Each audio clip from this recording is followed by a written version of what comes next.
नमस्कार दोस्तों, मेरा नाम निहाल सिंह ठाकुर है और स्वागत करता हूं आप सभी का आपके अपने प्लेटफॉर्म डिफेंस सर्कल पर। आपने थंबनेल को देखकर अंदाजा लगा ही लिया होगा कि ये वीडियो किस टॉपिक के ऊपर होने वाला है। तो इस वीडियो में जनवरी 2025 के जितने भी इंपॉर्टेंट प्लेसेस जो न्यूज में हैं, जो मैपिंग के जितने भी टॉपिक्स हैं, हम उनको यहाँ पर कवर करने वाले हैं। इस वीडियो में आपको इंडियन मैपिंग से रिलेटेड जो भी इंपॉर्टेंट न्यूज होगी वो मिलेगी और साथ में वर्ल्ड मैपिंग से रिलेटेड जो भी न्यूज होगी वो भी आपको यहाँ पर जानने को मिलेगी।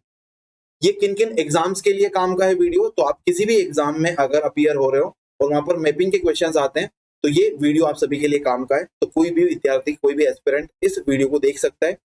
वो एस्पिरेंट जो यूपीएससी का कोई भी एग्जाम दे रहा हो, चाहे यूपीएससी का सीडीएस हो, यूपीएससी सीएसई हो, यूपीएससी सीएपीएफ हो या फिर एनडीए, इन सभी एग्जाम्स के लिए ये वीडियो काफी हेल्पफुल हो सकता है। तो अगर आप अगले साल के लिए अटेम्प्ट दे रहे हो या फिर अगले साल के लिए प्रिपरेशन कर रहे हो तो ये वीडियो आप सभी के लिए काम का है। यहाँ पर हम क्या करेंगे, अच्छे अच्छे मैप्स का इस्तेमाल करेंगे ताकि जो लोकेशन है वो आपको और अच्छे तरीके से समझ में आ सके। आप सभी को मेरा नाम पता ही है, मेरे द्वारा ये वीडियो बनाया जा रहा है। तो चलिए वीडियो को बिना कोई टाइम वेस्ट करे शुरू करते हैं। जो हमारी पहली लोकेशन है उसका नाम है त्रिनिदाद एंड टोबैगो, है ना। आपने नाम सुना होगा, वेस्ट इंडीज। वेस्ट इंडीज की क्रिकेट टीम भी होती है, तो वो उनके बारे में यहाँ पर एक न्यूज आई है। वो न्यूज क्या है, तो कॉन्टेक्स्ट सबसे पहले अगर हम देखें तो त्रिनिदाद एंड जो टोबैगो है वहां पर स्टेट ऑफ इमरजेंसी लग गई है। क्यों? क्योंकि वहां पर जो वायलेंस है वो बहुत ज्यादा बढ़ गया है। गैंग रिलेटेड जो वायलेंस है, शूटिंग्स है, वो बहुत ज्यादा बढ़ गई है। उस वजह से ये न्यूज में था टॉपिक, ये वाला जो एरिया है वो। तो आपको ध्यान रखना है त्रिनिदाद एंड टोबैगो कहां पर लोकेटेड है। तो अगर आप साउथ अमेरिका में जाओगे तो ये साउथ अमेरिका है, ये वाला। और साउथ अमेरिका में यहाँ पर कोलंबिया है और इधर है वेनेजुएला। और वेनेजुएला के नॉर्थ ईस्ट में अगर आप जाओगे, ये पॉइंट है यहाँ पर, तो आपको एक कंट्री दिखेगी जिसका नाम है त्रिनिदाद एंड टोबैगो। इसकी जो कैपिटल है उसका नाम है पोर्ट ऑफ स्पेन। अब इसका नाम याद रखिएगा। इसके नॉर्थ में अगर आप देखोगे तो ग्रेनेडा है और अगर साउथ में देखोगे तो वेनेजुएला है। बस इतना ही आपको याद रखना है। इसकी कैपिटल क्या है? पोर्ट ऑफ स्पेन, इसका नाम आपको याद रखना। प्लस एक गल्फ ऑफ पेरिया है, ये इसके वेस्ट में लोकेटेड है, या फिर हम यूं कहें कि वेनेजुएला पे लोकेटेड है, तो ये इसका नाम भी आपको याद रखना है। इसके ऊपर अगर आप देखोगे तो कैरेबियन सी आपको मिल जाएगा। ये सारी इंपॉर्टेंट लोकेशन है। और ये पूरा का पूरा जो त्रिनिदाद एंड टोबैगो कंट्री है कहां पर लोकेटेड है, तो अटलांटिक ओशन में लोकेटेड है। तो इसके बारे में थोड़ी सी इंफॉर्मेशन हम कलेक्ट कर लेते हैं। कुछ तो मैंने ऑलरेडी आपको बता दिया। इसकी कैपिटल क्या है? Port of Spain. उसके बाद लोकेशन कहां पर है, तो लोकेशन है कैरिबियन आइलैंड के अंदर। एक सदर्न मोस्ट आइलैंड आपको देखने को मिला, जो कैरिबियन सी है वहां पर सदर्न मोस्ट आइलैंड के फॉर्म में आपको ये देखने को मिलेगा, जो कि वेनेजुएला के नॉर्थ ईस्ट में लोकेटेड है। और जो ग्रेनेडा है इसके साउथ में। अगर हम इसका लोकेशन देखें ओवरऑल, तो ये कैरिबियन सी जो कि अटलांटिक ओशन में लोकेटेड है वहां पर आता है। इसके ज्योग्राफिक फीचर्स की बात करेंगे तो इतना इंपॉर्टेंट है नहीं। इसके जो रिवर्स के यहाँ पर नाम लिखे हुए हैं, अगर आपको देखना है तो इनके बारे में आप देख लेना। मैं पीडीएफ सभी को टेलीग्राम ग्रुप में शेयर कर दूंगा। टेलीग्राम ग्रुप का लिंक यहाँ पर है, डिफेंस सर्कल। याद रखना सर्कल में 2 आर है, तो इनको आपको थोड़ा ध्यान रखना है। अगर आपको बैचेस करना है, अगर आपको अलग अलग सब्जेक्ट्स कवर करना है, जैसे यूपीएससी का कोई भी सब्जेक्ट हो गया आपका जीएस का, जैसे economy, environment, history, polity and geography, इनमें से कोई भी सब्जेक्ट अगर आपको कवर करना है, उससे रिलेटेड आपकी कोई क्वेरी है, तो आप मुझसे यहाँ पर कनेक्ट हो सकते हो। इस नंबर के थ्रू आप मुझे मैसेज कर देना, मैं आपसे बात कर लूंगा। और साथ में अगर आपको सीएपीएफ का पेपर 2 अभी से प्रिपेयर करना है तो उसके लिए भी आप मुझसे यहाँ पर कनेक्ट हो सकते हो, ठीक है। इसके अलावा यहाँ पर कुछ माउंटेन्स है, इनके बारे में भी आपको ध्यान नहीं रखना है। अब नेक्स्ट जो हमारी लोकेशन है वो है सरस्वती रिवर। तो मैं उम्मीद करता हूँ कि जो त्रिनिदाद एंड टोबैगो है उसके बारे में इतनी इंफॉर्मेशन आपको याद रखनी है। ये इसकी कैपिटल कहाँ पर है, इसकी लोकेशन कहाँ पर है, ये कौन सी कंट्री के नॉर्थ ईस्ट में लोकेटेड है, किसके साउथ में लोकेटेड है, कौन से ओशियन में है, कौन से सी में है, सारी बातें हमने यहाँ पर डिस्कस कर ली। अभी लास्ट में आपसे क्वेश्चन पूछूंगा, आपको वहां पर बताना रहेगा। उसके बाद जो नेक्स्ट हमारी लोकेशन है या फिर जो प्लेस न्यूज में थी उसका नाम है सरस्वती रिवर। तो सरस्वती रिवर आपने नाम सुना होगा इसके बारे में, लगातार आर्टिकल्स आ रहे थे। उसका कारण ये था कि राजस्थान के अंदर एक किसी ने बोरवेल लगाया होगा, ड्रिलिंग करी हुई ट्यूबवेल की। वहां पर क्या हुआ था, कुछ ऐसा सब्सटेंस निकला बाहर जहां पे ऐसे लोगों को लगा कि ये सरस्वती जो रिवर है उसका री इमरजेंस वापस से हो गया है। कोई ट्यूबवेल लगा रहा था, वहां पर बहुत सारा पानी निकला, है ना। तो एक ज्योग्राफिकल फिनोमेना है, वो नॉर्मल सी चीज है, लेकिन कई सारे लोगों को लगा कि वो सरस्वती रिवर वापस से री इमर्ज हो रही है ना। तो ये थोड़ा था इसका कॉन्टेक्स्ट था, मैंने आपको ऑलरेडी बता दिया कॉन्टेक्स्ट क्या है। तो a sudden geological event in Jaisalmer Rajasthan caused water and gauze to erupt during a tubewell drilling। तो ट्यूबवेल ड्रिलिंग के दौरान पानी और गैस बहुत ज्यादा इरप्ट हुआ था। इस वजह से कई सारे लोगों को ऐसा लगा कि यहाँ पर वापस जो सरस्वती रिवर है वो रिसर्फेस हुई है ना। तो सबसे पहले सरस्वती रिवर के बारे में थोड़ा सा बेसिक्स आपको पता होना चाहिए, कहाँ से ओरिजिनेट होती है। तो कपाल तीर्थ करके एक जगह है हिमालयन माउंटेन्स में, वहां से इसका ओरिजिन होता है कैलाश माउंटेन के पास से, जो कि बाद में साउथ की तरफ ये फ्लो करती है, साउथ वेस्टर्न डायरेक्शन में हरियाणा, राजस्थान और गुजरात से होते हुए ये फ्लो करती है।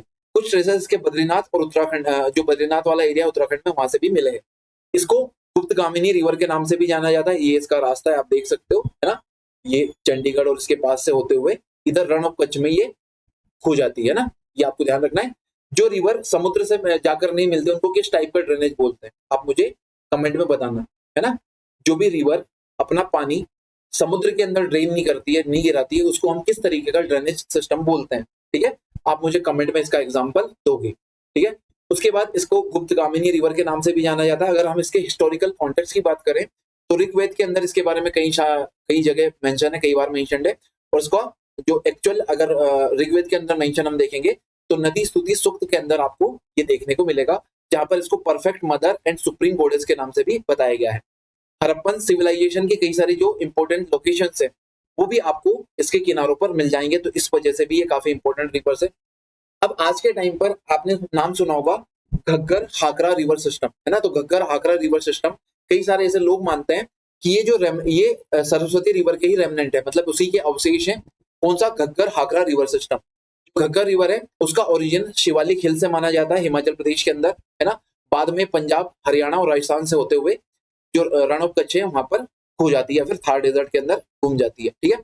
Post Ottu barrage it becomes Hakra river which dries up in the Thar desert. तो थार डेजर्ट के अंदर ओटू बैराज के बाद इसका नाम जो है वो हाकरा रिवर के नाम से इसको जाना जाता है, और बाद में ये थार डेजर्ट के अंदर जाकर सूख जाती है। तो आपको इसके बारे में कुछ बातें याद रखनी है। सबसे पहले तो सरस्वती रिवर कहाँ से ओरिजिन होती है? तो सरस्वती रिवर कपाल तीर्थ करके एक जगह है हिमालयाज में, जो माउंट कैलाश है उसके पास में, वहां से ओरिजिनेट होती है और हरियाणा राजस्थान से होते हुए गुजरात के रण ऑफ कच्छ में खो जाती थी। कई सारे ऐसे लोगों का मानना है कि जो आज का घग्गर हाकरा रिवर सिस्टम है वो किसके अवशेष हैं? रेमनेंट है सरस्वती रिवर के। तो घग्गर रिवर जिसका ओरिजिन शिवालिक हिल से माना जाता है हिमाचल प्रदेश में, वो बाद में पंजाब, हरियाणा और राजस्थान से होते हुए ओटू बैराज के बाद से इसका नाम हाकरा रिवर हो जाता है और बाद में ये थार डेजर्ट के अंदर घूम जाती है, फिर खो जाती है। इसी को हम क्या बोलते हैं? इनलैंड ड्रेनेज का एग्जाम्पल, ठीक है। तो आपको मैंने क्वेश्चन पूछा था, अगर आप में से कुछ लोगों ने बताया होगा कमेंट में तो बहुत अच्छी बात है।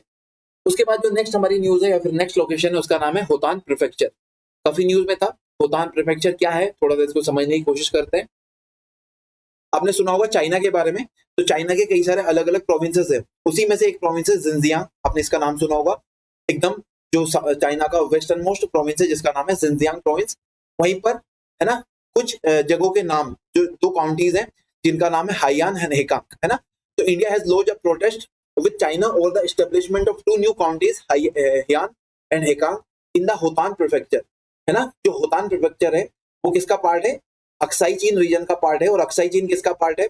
अक्साई चीन जिसके ऊपर चाइना ने इलीगली कब्जा करके रखा है, लद्दाख का हमारा पार्ट है अक्साई चीन, ये वाला रीजन, इसको चाइना ने कब्जा करके रखा है। और ये किसका पार्ट है? होतान प्रीफेक्चर का। होतान प्रीफेक्चर किसका पार्ट है? ये है आपका जिनजियांग प्रोविंस का। तो इतना आपको ध्यान रखना है ना। This area is administered by China but claimed by India as a part of Ladakh. बिल्कुल चाइना ने इसको इलीगली ऑक्यूपाई करके रखा है। कब से इलीगली ऑक्यूपाई करके रखा आप मुझे कमेंट में बताइएगा। अभी हमारे यहाँ पर लड़ाई भी हुई थी चाइना से, उसके बारे में भी एक आगे मैप आएगा, वो लोकेशंस आपको याद रखनी रहेगी। अभी आपको ध्यान रखना है होतान प्रीफेक्चर न्यूज में था, ये कहां पर लोकेटेड है? तो चाइना में है। किसका पार्ट है? तो चाइना के अंदर एक प्रांत है, एक प्रोविंस है जिसका नाम है जिनजियांग प्रोविंस, उसी का पार्ट है। यहीं पर दो काउंटीज यानी कि काइंड ऑफ डिस्ट्रिक्ट्स बनाए गए हैं जिनका नाम है हायान एंड हेकांग। इन डिस्ट्रिक्ट्स को बनाए जाने के पर इंडिया ने क्या जताई, आपत्ति जताई। उसका कारण क्या है कि ये जो डिस्ट्रिक्ट्स हैं या फिर ये जो काउंटीज है अक्साई चीन रीजन के अंदर लोकेटेड है और अक्साई चीन इंडिया का पार्ट है और इसको इलीगली चाइना ने ऑक्यूपाई करके रखा है। ये आपका क्या होना चाहिए? स्टैंड होना चाहिए। ये थोड़ी सी बेसिक इन्फॉर्मेशन मैंने इसके बारे में बताई आपको, है ना। होतान प्रीफेक्चर क्या है ऑलरेडी बता चुका हूँ, कहाँ पर है? अक्साई चीन रीजन में है। और ये जिनजियांग अभी करंटली चाइना के हिसाब से जिनजियांग का पार्ट है, लेकिन हमारे हिसाब से चाइना ने इसको इलीगली ऑक्यूपाई करके रखा हुआ है ना। इसकी लोकेशन अगर हम देखें तो यहीं पर पास में तारिम बेसिन है, बहुत फेमस, है ना।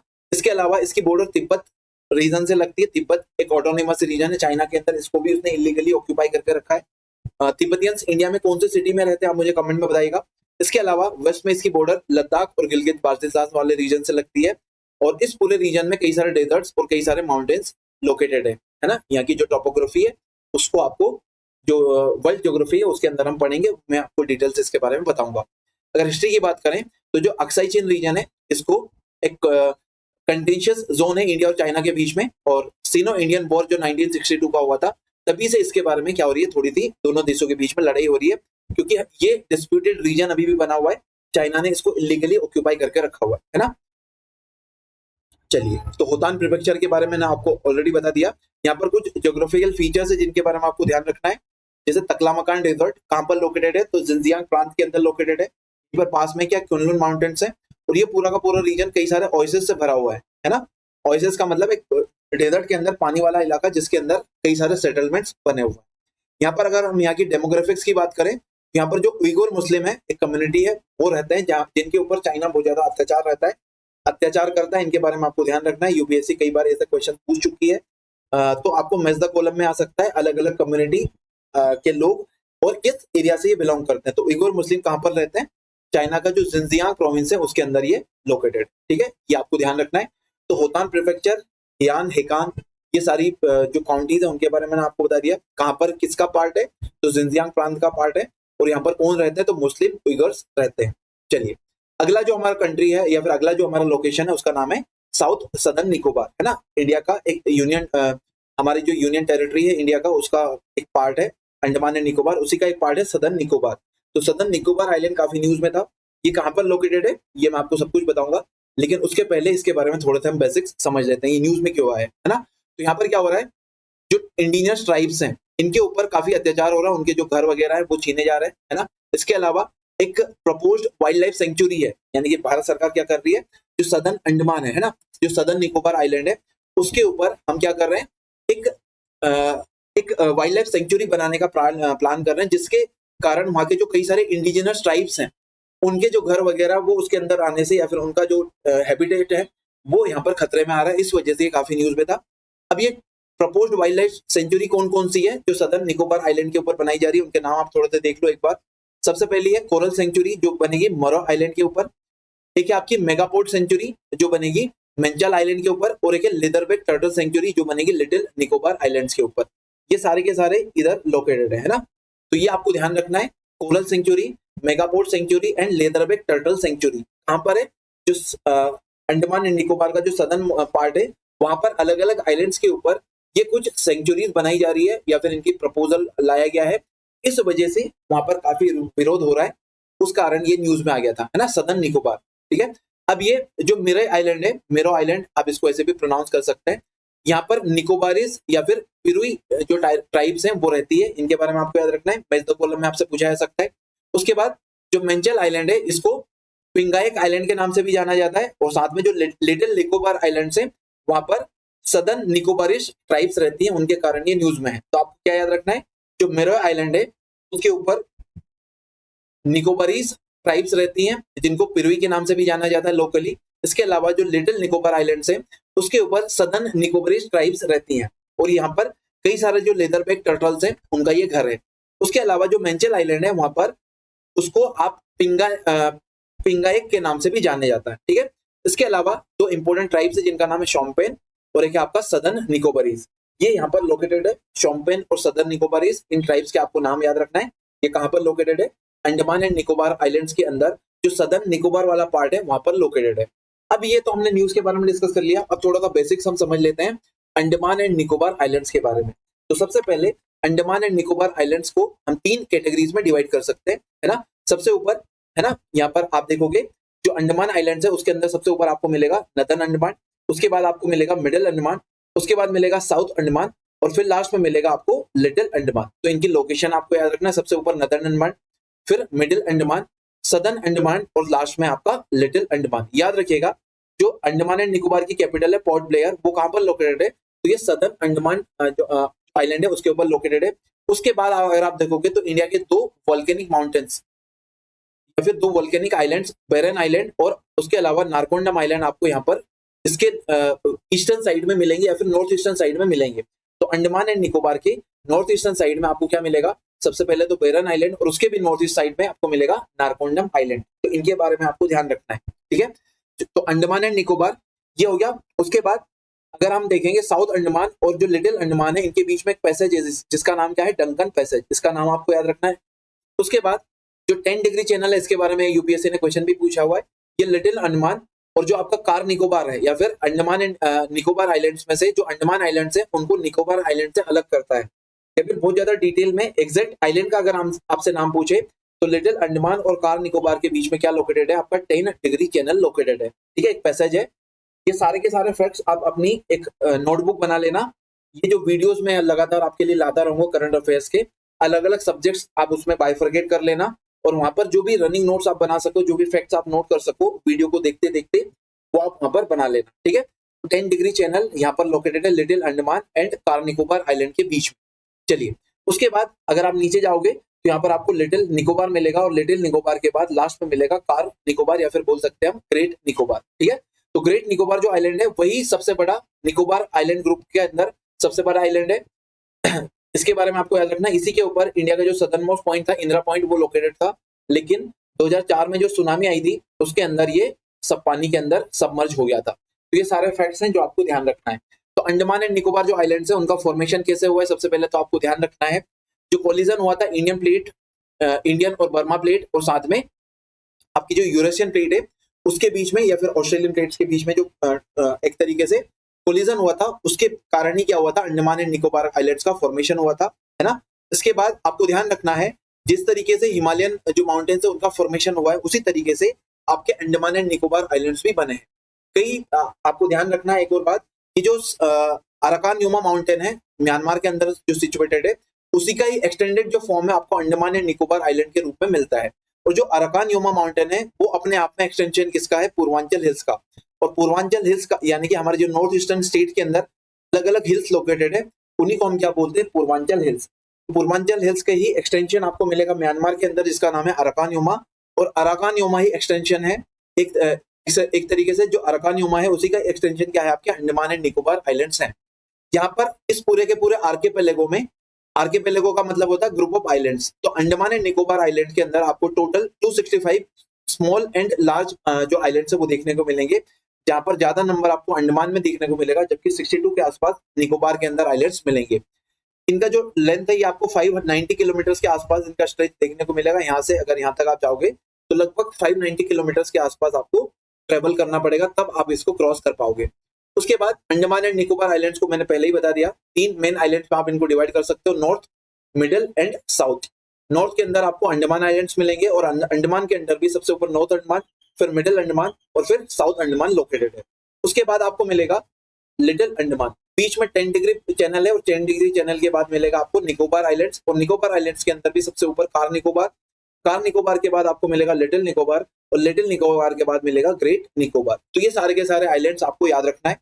जो अंडमान एंड निकोबार आइलैंड्स है इसके बारे में क्वेश्चन पूछा गया था, 10 डिग्री चैनल किसको सेपरेट करती है, 2014 का यूपीएससी सीएसई का क्वेश्चन है। सीडीएस में भी कई बार यहाँ से क्वेश्चन पूछे गए हैं। जो पोर्ट ब्लेयर है अंडमान एंड निकोबार की कैपिटल, वो आपकी कहां पर लोकेटेड है, मैं ऑलरेडी आपको बता चुका हूँ, साउथ अंडमान आइलैंड्स के ऊपर लोकेटेड है।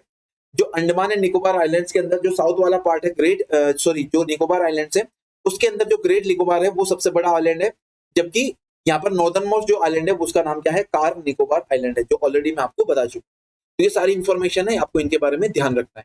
उसके बाद अंडमान एंड निकोबार आइलैंड्स के ऊपर दो क्या है आपके वोल्केनिक माउंटेन्स है जिनका नाम है बेरन एंड नारकोंडम। ठीक है, तो बेरन एंड नारकोंडम दोनों के दोनों आइलैंड्स यहाँ पर आपको देखने को मिलेंगे। ऑलरेडी मैं इनके बारे में आपको बता चुका हूँ।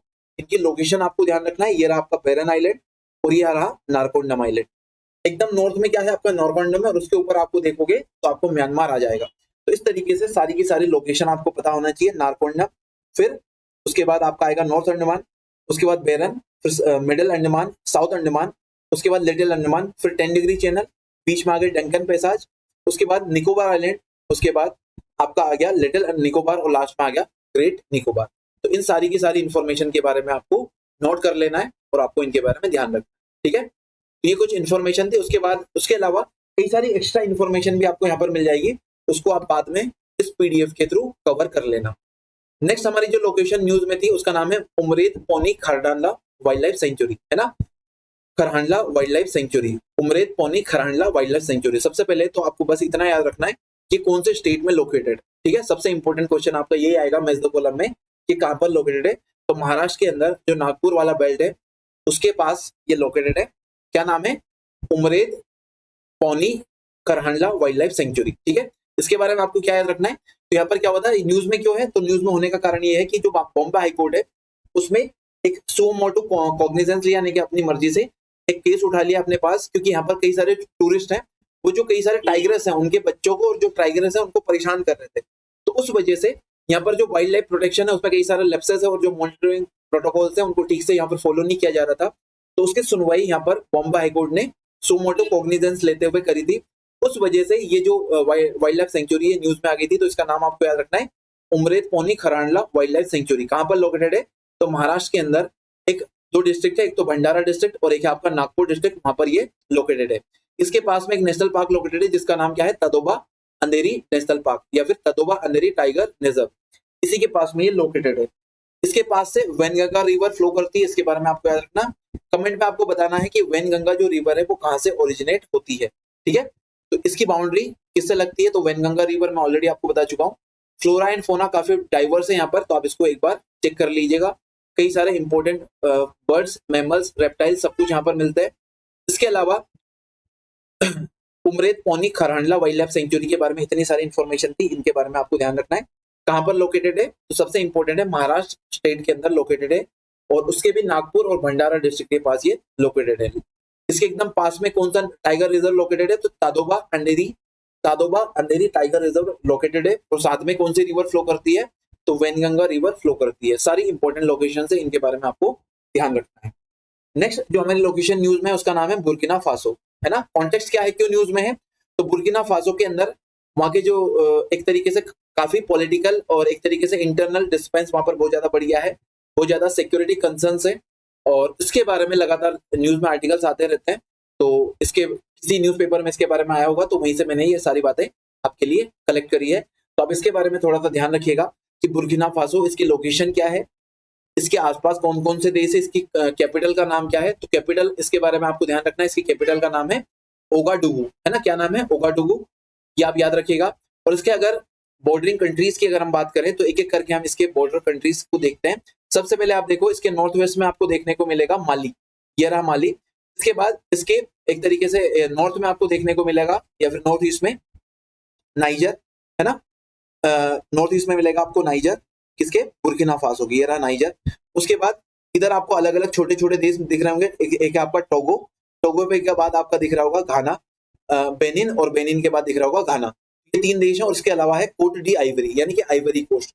तो इनके बारे में आपको याद रखना कि बुर्किना फासो के आसपास बॉर्डरिंग कंट्रीज कौन कौन सी है। तो आपको इनके नाम याद रखना है। सबसे पहले है माली, नाइजर, बेनिन, टोगो एंड घाना। इसके अलावा आइवरी कोस्ट, आपने सुना होगा आइवरी कोस्ट के पास से कई सारे जो आइवरी यानी कि जो दांत होते हैं हाथी के, उनका एक तरीके से एक्सपोर्ट होता था, उसके लिए फेमस होता था। तो अलग अलग कोस्ट हैं अफ्रीका के अंदर, किसी को ग्रेन कोस्ट बोलते हैं, किसी को गोल्ड कोस्ट बोलते हैं, किसी को आइवरी कोस्ट बोलते हैं, है ना। तो ये कौन कौन सी कंट्री है, कौन सी कंट्री को कौन से कोस्ट के नाम से जाना जाता था पुराने टाइम पे, है ना। जो ट्रांस अटलांटिक ट्रेड होता था तो उसमें कौन कौन सी कंट्री को किस नाम के साथ जाना जाता था, वो आपको कमेंट में मुझे बताना है। एक का मैंने आपको बता दिया, आइवरी कोस्ट को यहाँ पर जो लोकेटेड है वो आइवरी के ट्रेड के लिए फेमस है, लेकिन किसी कंट्री को गोल्ड कोस्ट के नाम से जाना जाता है, किसी को ग्रेन कोस्ट या फिर व्हीट कोस्ट के नाम से जाना जाता है ना। तो उनके नाम आपको यहाँ पर कमेंट में मेंशन करने हैं। तो फ्रेंच कॉलोनी थी बुर्किना फासो, यहाँ पर काफी इंटरनल डिस्टर्बेंस है, उस वजह से ये न्यूज में आ गया था। इसकी कैपिटल का नाम क्या है? ओगाडुगु। उसके आसपास जो बॉर्डरिंग नेशंस है उनके बारे में भी हमने डिस्कस कर लिया। इसमें कई सारी इंपॉर्टेंट रिवर्स हैं, है ना, जैसे जिनके नाम अगर आपको याद होते तो ठीक है, जैसे ब्लैक वोल्टा, व्हाइट वोल्टा एंड रेड वोल्टा। यहाँ पर एक डेजर्ट देखने को मिलता है जिसका नाम है आपका सहारा डेजर्ट, और सहारा का जो सेमी एरिड रीजन है उसी को हम क्या बोलते हैं? साहिल। तो साहिल रीजन के पार्ट के अंदर ये आता है ना, सेमी एरिड डेजर्ट वाले लैंडस्केप में आता है ये। यहाँ पर आपको सहारा डेजर्ट दिखेगा और सहारा डेजर्ट के जस्ट बगल में आपको साउथ में क्या मिलेगा? साहिल रीजन मिलेगा, और साहिल रीजन के नीचे आपको मिलेगा इक्वेटोरियल रीजन। तो बहुत ज्यादा डाइवर्स ये इलाका है पूरा अफ्रीका का, और अलग अलग लैंडस्केप यहाँ पर आपको देखने को मिल जाएगा। ठीक है, इसके अलावा अगर हम थोड़ा सा हिस्टोरिकल कॉन्टेक्स्ट देखें तो पहले इसको अपर वोल्टा के नाम से जाना जाता था, लेकिन बाद में इसको 1984 में इसको रीनेम कर दिया गया, उसका नाम हो गया था बुर्किना फासो। अपर वोल्टा कौन बोल रहा था इसको? जो फ्रेंच, पहले इसके ऊपर फ्रेंच रूल था, यानी कि जो फ्रांस के लोग थे वो रूल करते थे, एक तरीके से फ्रेंच कॉलोनी थी। तो फ्रेंच जब इसके ऊपर रूल करते थे तो इसको अपर वोल्टा के नाम से वो पुकारते थे। यहाँ पर जो ऑफिशियल लैंग्वेज है उसका नाम है फ्रेंच। इसके अलावा यहाँ पर कई सारी इनके लोकल लैंग्वेजेस भी पूछी जाती है। यहाँ पर एक बहुत फेमस ट्राइबल ग्रुप है जिसका नाम है मोसी। इनका नाम आपको याद रखना है, आपकी मोसी नहीं है ये मोसी, MOSSI मोसी ट्राइब है, जो यहाँ का क्या है, लार्जेस्ट एथनिक ग्रुप। ठीक है, तो ये कुछ बातें थी बुर्किना फासो के बारे में। आपको याद रखना है कि जो बुर्किना फासो है कहाँ पर लोकेटेड है, तो ये वेस्टर्न अफ्रीका का अंदर लोकेटेड है और इसके आसपास कई सारे इसकी जो नेबरिंग कंट्रीज है उनके नाम आपको याद होना चाहिए। साथ में इसकी कैपिटल क्या है, तो कैपिटल का नाम है ओगाडुगु। ठीक है, तो ये कुछ इंफॉर्मेशन थी जो आपको पता होना चाहिए। इसके अलावा जो 0 डिग्री या फिर जो ग्रीनविच मेरिडियन है वो भी बुर्किना फासो से पास होती है। आप कमेंट में मुझे बताइएगा कि जो 0 डिग्री या फिर जो बोलते हैं हम इसको ग्रीनविच मेरिडियन या फिर प्राइम मेरिडियन जो होती है ना, ग्रीनविच मेरिडियन कहाँ से कौन कौन सी कंट्रीज से गुजरती है, तो पूरी कंट्रीज के आपको नाम लिखना है और साथ में कौन कौन सी वाटर बॉडीज से गुजरती है। अगर आप अच्छे से मैपिंग करते हो, अगर आपने अच्छे से इसके बारे में पढ़ा है, तो ये सारी लोकेशंस आपको इनके बारे में पता होगा। तो आप एक बार इनको देख लेना, ये सारी लोकेशंस आपको पता होनी चाहिए। ठीक है, एक सेकंड,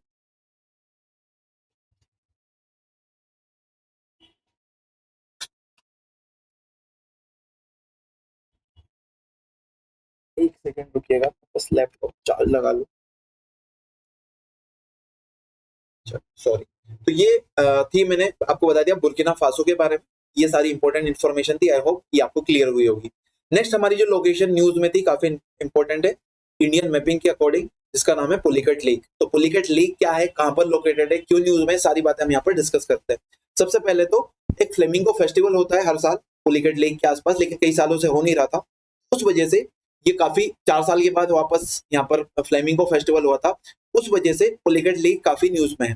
बहुत फेमस लेक है इंडिया की, जिसके बारे में हम यहाँ पर थोड़ा सा डिस्कस करते हैं। इसी के पास में एक नेलापट्टू बर्ड सेंचुरी भी है। तो आपको दोनों के लोकेशंस के बारे में याद रखना है कि कहाँ पर लोकेटेड है और किसके लिए फेमस है ना।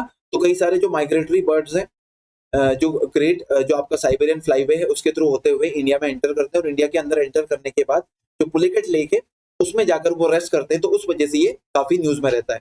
इसका सिग्निफिकेंस क्या है, तो इंडिया की क्या है, ये second largest brackish water lake है। ब्रेकिश वाटर का मतलब क्या होता है, जो आपका नमकीन जो पानी होता है, उस वजह से ये काफी न्यूज में आई थी, है ना। तो नमकीन पानी की जो लेक होती है उसको हम क्या बोलते हैं, ब्रेकिश वाटर लेक, है ना। चिलिका लेक के बाद ये second largest brackish water lake है इंडिया की। और चिलिका लेक क्या है, लार्जेस्ट है, और ये कहां पर लोकेटेड है, ओडिशा के अंदर। जबकि जो पुलिकट लेक है वो आंध्र प्रदेश और तमिलनाडु के बॉर्डर के ऊपर लोकेटेड है। आंध्र प्रदेश के अंदर मैक्सिमम इसका पार्ट लोकेटेड है। कई बार आपको कंफ्यूजन हो सकता है। एकदम इसका जो छोटा सा पोर्शन है, आप देख सकते हो यहाँ पर बाउंड्री, ये एकदम नीचे वाला जो छोटा सा पोर्शन है यही बस आपका तमिलनाडु में लोकेटेड है। बाकी पूरा का पूरा जो लेक है वो आपका कहां पर लोकेटेड है, आंध्र प्रदेश के अंदर लोकेटेड है। इसका काफी इकोनॉमिक इंपॉर्टेंस है, काफी इन्वायरमेंटल सिग्निफिकेंस है। क्यों, क्योंकि कई सारे जो माइग्रेटरी बर्ड्स हैं वो आकर यहाँ पर क्या करते हैं, रेस्ट करते हैं। तो इस वजह से ये काफी इंपॉर्टेंट बन जाती है। कई सारे हमारे जो लोकल लोग हैं वहां पर रहने वाले हैं, उनकी लाइवलीहुड को भी ये सपोर्ट करता है। उस वजह से भी ये काफी इंपॉर्टेंट वाटर बॉडी है। अब इसी के पास में क्या है, नेल्लापट्टू बर्ड सेंचुरी लोकेटेड है। ये भी काफी इंपॉर्टेंट है ना। ये भी एक इंपॉर्टेंट लोकेशन है जहां पर कई सारे जो माइग्रेटरी बर्ड्स है वो आकर यहाँ पर रेस्ट करते हैं। ये कहां पर लोकेटेड है, तो जो पुलिकट लेक है उसके नॉर्थ में आंध्र प्रदेश तमिलनाडु बॉर्डर के पास लोकेटेड है। इतनी इंपॉर्टेंट लोकेशन नहीं है, लेकिन बस इतना पता होना चाहिए कि जो नेल्लापट्टू बर्ड सेंचुरी है कहां पर लोकेटेड है, तो आंध्र प्रदेश और जो तमिलनाडु उसकी बॉर्डर के पास लोकेटेड है। पुलिकट लेक कहां पर लोकेटेड है, तो पुलिकट लेक भी कहां पर लोकेटेड है, आंध्र प्रदेश और तमिलनाडु की बॉर्डर के ऊपर लोकेटेड है। यहाँ पर क्या होता है, फ्लेमिंगो फेस्टिवल होता है। उसके बाद नेक्स्ट हमारा जो न्यूज है उसका नाम है ब्लू फ्लैग सर्टिफिकेशन। एक सर्टिफिकेशन होता है ब्लू फ्लैग सर्टिफिकेशन, जो किसको मिलता है, सबसे पहले तो आपको याद रखना है जो भी बीचेस होते हैं, आपने देखा हो समुद्र के किनारे आप घूमने गए होंगे किसी न किसी बीच के ऊपर, तो जो बीचेस होते हैं उनको एक संस्था होती है जो क्या कर देती है, ब्लू फ्लैग सर्टिफिकेशन देती है। अगर वहां पर क्राइटेरिया कुछ पास कर लेते हैं, जैसे वहां पर स्वच्छता अच्छी हो, अच्छी अच्छी फैसिलिटीज हो, टूरिस्ट की जो रिक्वायरमेंट्स है उनका बहुत ज्यादा ध्यान रखा गया हो, ये सारी बातें अगर वहां पर क्राइटेरिया को फुलफिल होता है ना, तो उस वजह से एक संस्था होती है वो यहाँ पर क्या देती है, इनको सर्टिफिकेशन देती है, जिसका नाम क्या है, ब्लू फ्लैग सर्टिफिकेशन। तो इंडिया के अंदर दो नए बीचेस है जिनका नाम है कप्पड़ एंड चाल ब्रिज, है ना। तो कप्पड़ एंड चाल ब्रिज इन दोनों को क्या मिला है, ब्लू फ्लैग सर्टिफिकेशन मिला है ना। कहाँ पर लोकेटेड है, तो केरला के अंदर ये लोकेटेड है, ये आपको याद रखना है। इसके अलावा इंडिया के अंदर कई सारे बीचेस हैं, वहां पर पहले ही ये सर्टिफिकेशन मिल गया है। पेज द कॉलम में कभी अगर आपको क्वेश्चन आ जाए तो ये आपको ध्यान रखना है, जैसे कि शिवराजपुर बीच गुजरात के अंदर है ना, उसके अलावा घोगाला बीच दीव के अंदर, भोगावे बीच महाराष्ट्र के अंदर, मिरामार बीच गोवा में, उसके अलावा पुदुपिदिर और जो कासरगोड बीच है वो आपके कर्नाटका में, बंगारम बीच लक्षद्वीप में, कोवलम बीच तमिलनाडु में, एडन बीच पुडुचेरी में, उसके अलावा राधानगर बीच अंडमान एंड निकोबार में, ऋषिकोंडा बीच आंध्र प्रदेश में, और गोल्डन बीच है आपका ओडिशा में। तो ये सारे के सारे बीचेस है जिनको ब्लू फ्लैग सर्टिफिकेशन मिल गया है। लेकिन जनवरी के अंदर कप्पड़ एंड जो कप्पड़ बीच है केरला का उसको, और जो चल बीच है केरला का उसको क्या मिला है, ब्लू फ्लैग सर्टिफिकेशन मिला है। अब ये ओरिजिन कब हुआ था, तो फ्रांस के अंदर इसका ओरिजिन हुआ था 1985 में, है ना। और बाद में कई सारे देशों ने भी इसको अपना लिया क्योंकि काफी अच्छा ये सिस्टम है। किसके द्वारा अवार्ड किया जाता है, किसके द्वारा दिया जाता है, तो डेनमार्क में बेस्ड एक फाउंडेशन है जिसका नाम है इन्वायरमेंटल एजुकेशन, है ना, foundation for environmental education FEE। तो उनके द्वारा ये दिया जाता है। इसका एम क्या है, तो मेरीटाइम और जो फ्रेश वाटर इको सिस्टम है वहां पर सस्टेनेबल प्रैक्टिसेस को प्रमोट करना और इनको प्रोटेक्ट करना है, इसका क्या है लक्ष्य है। ठीक, क्राइटेरिया क्या है, तो क्राइटेरिया यहाँ पर वाटर क्वालिटी अच्छे से मेंटेन होनी चाहिए, इन्वायरमेंट का ठीक से मैनेजमेंट होना चाहिए, सेफ्टी मेजर्स का ध्यान रखना चाहिए, और साथ में एजुकेशन यानी कि इन्वायरमेंटल अवेयरनेस और जो रिस्पॉन्सिबल टूरिज्म है वो यहाँ पर बढ़ावा दिया जाना चाहिए। ये अगर मिलता तो क्या फायदा मिलेगा किसी भी देश को या फिर किसी भी बीचेस को, तो उसको ग्लोबल रिकॉग्निशन मिल जाएगी, वैश्विक मान्यता मिल जाएगी, यहाँ का जो टूरिज्म है बहुत ज्यादा बूस्ट होगा, आप भी वहां पर घूमना पसंद करोगे, इन्वायरमेंटल प्रोटेक्शन होगा, और साथ में जो वहाँ के लोकल गाइड्स होते हैं, टूरिस्ट होते हैं, वहां पर उसका भी प्रमोशन होगा और वहां पर कई सारे लोगों को इससे काम भी मिलेगा। जो नेक्स्ट हमारा न्यूज है वो है घाना के ऊपर, और घाना की कैपिटल के बारे में आपको याद रखना है अक्रा। अभी हमने कंट्री डिस्कस करी थी, घाना के जस्ट ऊपर बुर्किना फासो है ना, तो बुर्किना फासो की नेबरिंग कंट्री है जिसका नाम है घाना, और उसकी कैपिटल क्या है अक्रा। बुर्किना फासो की कैपिटल का नाम क्या था, ओगाडुगु। ठीक है, यहाँ पर कॉन्टेक्स्ट क्या है, क्यों न्यूज में है, तो यहाँ पर एक व्यक्ति है जिनका नाम है जॉन महामा, इन्होंने घाना के तीसरी बार प्रेसिडेंट बनने की शपथ ली है, इस वजह से ये न्यूज में है। तो घाना की लोकेशन आपको ध्यान रखना है, कौन सी कंट्रीज को बॉर्डर करती है, तो इधर आप देखोगे तो यहाँ पर आइवरी कोस्ट है, ऊपर बुर्किना फासो है, नीचे गल्फ ऑफ गिनी है, और ईस्ट में आपको मिलेगा टोगो, है ना, सॉरी बेनिन। तो ये अलग अलग कंट्री है, टोगो सॉरी, हाँ टोगो है ना। इधर आप देखोगे तो इधर आइवरी कोस्ट, इधर बुर्किना फासो, और इधर आपका टोगो, और साउथ में इसकी बॉर्डर लगती है गल्फ ऑफ गिनी से। तो इसके बॉर्डरिंग कंट्री है। मैंने आपको ऑलरेडी बताया था कि जो 0 डिग्री जो आपकी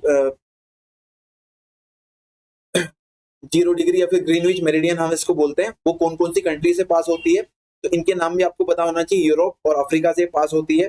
कौन कौन सी वाटर बॉडी, जैसे यहाँ पर आप देख सकते हो आपका मेडिटेरेनियन सी है, इधर गल्फ ऑफ गिनी या फिर साउथ अटलांटिक ओशन आप बोल सकते हो।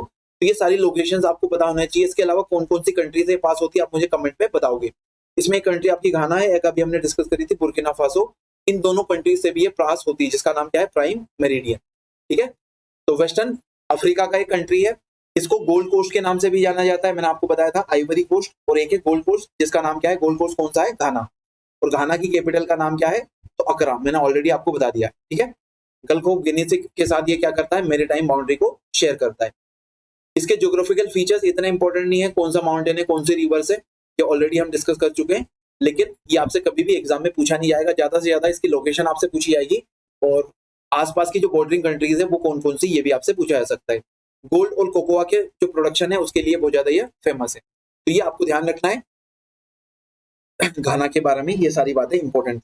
उसके बाद नेक्स्ट जो हमारी लोकेशन है उसका नाम है मलेशिया, है ना। मलेशिया हमारा बगल में पड़ोसी है, आसियान कंट्री है, और मलेशिया की कैपिटल का नाम क्या है, कुआलालंपुर। तो मलेशिया न्यूज में क्यों है, तो मलेशिया इसलिए न्यूज में क्योंकि इंडिया और जो मलेशिया है इन्होंने अपना पहला जो सिक्योरिटी डायलॉग है ये हाल ही में क्या करा है, कंक्लूड करा है, और इससे क्या हुआ है, हमारे जो काउंटर टेररिज्म जो टाइज है वो और ज्यादा डीपन करने का हमने यहाँ पर एफर्ट्स लगाए हैं।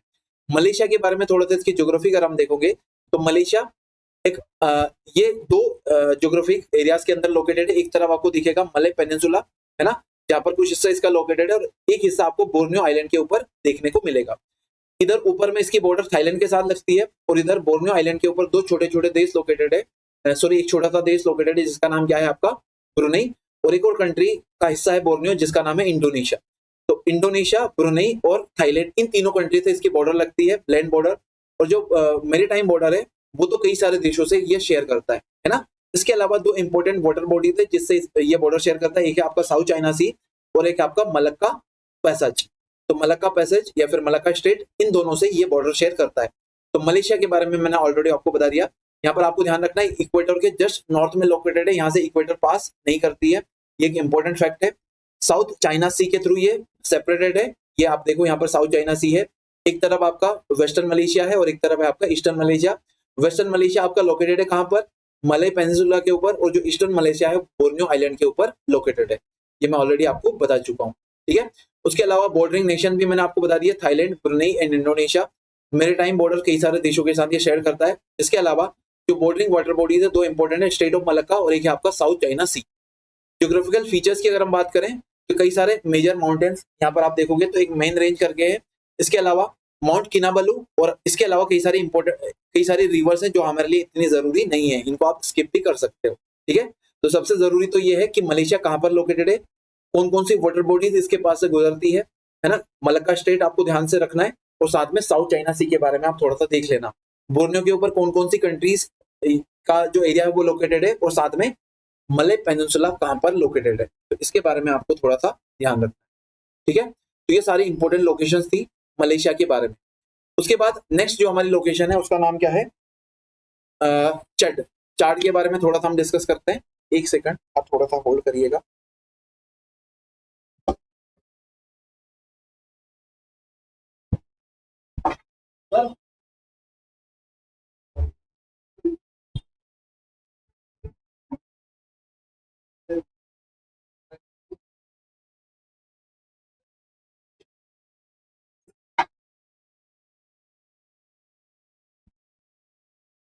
Sorry for the disturbance guys.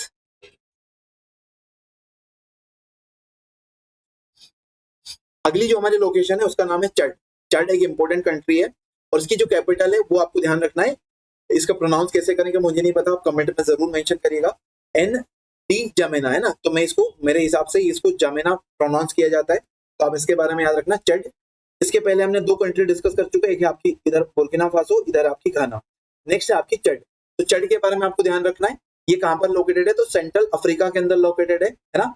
यहाँ पर क्या हुआ था, एक यहाँ पर जो प्रेसिडेंशियल कॉम्प्लेक्स है वहां पर कई सारे एक तरीके से हंगामा हो गया था और कई सारे लोगों की वहां पर डेथ हो गई थी, उस वजह से ये न्यूज में आया था। तो चड के बारे में आपको ध्यान रखना है, ये भी कहाँ पर लोकेटेड है, तो अफ्रीका का जो डेजर्ट वाला इलाका है, सहारा डेजर्ट का, वहां पर ये लोकेटेड है, ठीक है। इसके अलावा कई सारी इंपॉर्टेंट कंट्रीज इसको बॉर्डर करती है, उनके बारे में हम आगे नेक्स्ट स्लाइड के ऊपर डिस्कस करेंगे। इसके फीचर्स की अगर हम बात करें तो ऑलरेडी आप देख समझ सकते हो इसका मैप देखकर, ये कैसी कंट्री है, लैंडलॉक कंट्री है। अभी हमने बुर्किना फासो डिस्कस किया था, वो भी कैसी है, लैंडलॉक्ड है, लेकिन जो घाना है वो लैंडलॉक नहीं है, वो इधर साउथ में अपनी बॉर्डर किससे शेयर करती है, तो साउथ अटलांटिक ओशन के साथ शेयर करता है। तो ये आपको ध्यान रखना है। जो चड है इसको डेड हार्ट ऑफ अफ्रीका के नाम से भी जाना जाता है, क्यों, इसकी जो लोकेशन है वो सेंटर में लोकेटेड है, दिल की तरह, दिल भी आपका एकदम बीच में होता है, तो अफ्रीका का डेड हार्ट ऑफ अफ्रीका के नाम से फेमस है कौन, चड। तो ये आपको ध्यान रखना है, मैं आपसे लास्ट में पूछूंगा इसके बारे में। और साथ में यहाँ का क्लाइमेट कैसा है, एरिड क्लाइमेट है, काफी हार्श क्लाइमेट है, इसके कारण सहारा डेजर्ट के कारण। अगर हम इसकी बॉर्डरिंग कंट्रीज की बात करें तो एक एक करके आप देख सकते हो, इधर आप देखो यहाँ पर है आपका लीबिया, लीबिया के बाद इधर आप देख सकते हो इजिप्ट, इजिप्ट के बाद इधर आप देख सकते हो सूडान, सूडान के बाद इधर कॉन्गो, इसके बाद कैमरून, और कैमरून के बाद नाइजीरिया, और इधर नाइजर। ये सारी की सारी कंट्रीज है जो इसके साथ बॉर्डर शेयर करती है। यहाँ पर नाम लिखे हुए Libya, Sudan, central African Republic, sorry मैंने कैमरून बता दिया उसको, है ना, सेंट्रल अफ्रीकन रिपब्लिक है वो, उसके बाद कैमरून, कैमरून के बाद नाइजीरिया, और नाइजीरिया के बाद नाइजर, है ना।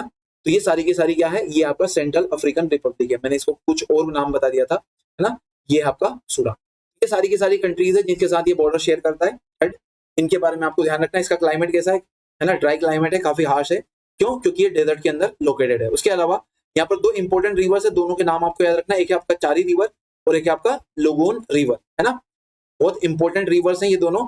यहाँ पर कई सारे इंपॉर्टेंट मिनरल्स मिलते हैं, जैसे ऑयल, गोल्ड और यूरेनियम, काफी इंपॉर्टेंट यहाँ पर मिनरल्स आपको देखने को मिलते हैं। इस वजह से जो चाड है वो एक इंपॉर्टेंट कंट्री हो जाता है। ये लोकेशन आपको ध्यान रखना है, कौन कौन सी बॉर्डरिंग कंट्रीज है, इसकी कैपिटल क्या है, तो कैपिटल का नाम मैं ऑलरेडी आपको बता चुका हूँ, जमेना, ठीक है। तो ये सारी इंपॉर्टेंट बातें थी चड के बारे में। नेक्स्ट जो हमारी लोकेशन है उसका नाम है गल्फ ऑफ मैक्सिको, ठीक है। ये जो वीडियोस है ये आपको कैसे लग रहे हैं, नेक्स्ट वीडियो आपको चाहिए या फिर उसमें थोड़ा सा हम क्रिस्प या शॉर्ट में डिस्कशन करें, आप बता दीजिएगा। थोड़ा सा मैं यहाँ पर ज्यादा डिटेल में डिस्कशन करवा रहा हूँ ताकि आपकी सारी बातें यहाँ पर कवर हो जाए, ठीक है। आपको ये डिस्कशन पसंद आ रहा है नहीं आ रहा, कमेंट में जरूर मेंशन करिएगा, ठीक है। नेक्स्ट जो हमारी लोकेशन है उसका नाम है गल्फ ऑफ मेक्सिको या फिर गल्फ ऑफ अमेरिका। अभी आपने सुना होगा रिसेंटली जो डोनाल्ड ट्रंप है, प्रेसिडेंट बनने के बाद उन्होंने अनाउंस करा है कि जो गल्फ ऑफ मेक्सिको, इसका नाम मैं बदलकर क्या कर दूंगा, गल्फ ऑफ अमेरिका कर दूंगा। तो इस वजह से ये न्यूज में आया था। इसके बारे में कुछ इंपॉर्टेंट बातें आपको ध्यान रखना है। कहां पर ये लोकेटेड है, तो मेक्सिको और अमेरिका से ये बॉर्डर शेयर करता है। इधर आपका मेक्सिको और इधर क्या है आपका यूएसए। इसके अलावा यहाँ पर दो इंपॉर्टेंट रिवर्स इसमें ड्रेन करती है अपने पानी को। एक है आपका रियो ग्रांडे रिवर यहाँ पर, और एक है आपका मिसिसिपी मिसौरी रिवर, है ना। तो ये दोनों रिवर्स इसके अंदर अपने पानी को ड्रेन करती है। इसके अलावा दो इंपॉर्टेंट पेनिनसुला यहाँ पर लोकेटेड है। एक आपका फ्लोरिडा पेनिनसुला और एक आपका युकाटन पेनिनसुला। याद रखिएगा, फ्लोरिडा पेनिनसुला यूएसए के अंदर है, जबकि युकाटन पेनिनसुला कहां पर है, मेक्सिको के अंदर। यहाँ पर दो स्टेट्स लोकेटेड है। एक आपका फ्लोरिडा स्टेट्स जो क्यूबा और फ्लोरिडा को सेपरेट करती है, उधर गल्फ ऑफ मेक्सिको को अटलांटिक ओशन से कनेक्ट करती है। जबकि नीचे जो युकाटन चैनल है वो गल्फ ऑफ मेक्सिको को कैरिबियन सी से क्या करती है, कनेक्ट करती है, जबकि क्यूबा और युकाटन पेनिनसुला को सेपरेट करती है। तो ये सारी बातें आपको पता होना चाहिए, सारी आपको बातें याद रखना है। आप इसके रनिंग नोट्स बना लेना। और जो भी हमारी वर्ल्ड मैपिंग की क्लास आने वाली है, मैं बहुत जल्दी एक वीडियो बनाऊंगा वर्ल्ड मैपिंग के ऊपर, जिसमें हम क्या करेंगे, एक एक करके सारे सातों के सातों जो कॉन्टिनेंट्स हैं उनके जो बेसिक स्टैटिक कॉन्सेप्ट्स हैं उनको हम यहाँ पर क्या करेंगे, कवर करेंगे, ठीक है। तो अगर आपको वीडियो चाहिए तो कमेंट में लिख देना मैपिंग, तो मैं समझ जाऊंगा कि आपको मैपिंग के ऊपर एक स्टैटिक वीडियो चाहिए, ताकि आपको पता लग जाए कि कौन सी कंट्री कहाँ पर लोकेटेड है, कौन सा माउंटेन, कौन सा प्लेट्यू, है ना, कौन कौन से लेक्स रिवर्स कहाँ पर लोकेटेड है, किसके ऊपर कौन सी सिटी लोकेटेड है, सारी बातें हम उसके अंदर डिस्कस कर लेंगे। तो अगर आप कमेंट में मैपिंग लिखोगे तो मैं समझ जाऊंगा कि आपको मैपिंग के ऊपर वीडियोस चाहिए।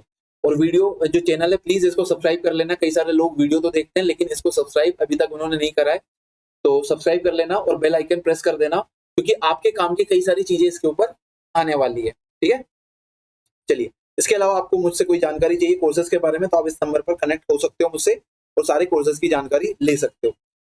उसके बाद गल्फ ऑफ मेक्सिको के बारे में ऑलरेडी आपको बता चुका हूँ। बाउंड्रीज किसके साथ शेयर करता है, यूनाइटेड स्टेट्स इसके नॉर्थ में है और मेक्सिको क्या है, इसके वेस्ट में है या फिर वेस्ट और साउथ में, और क्यूबा क्या है, साउथ ईस्ट में लोकेटेड है।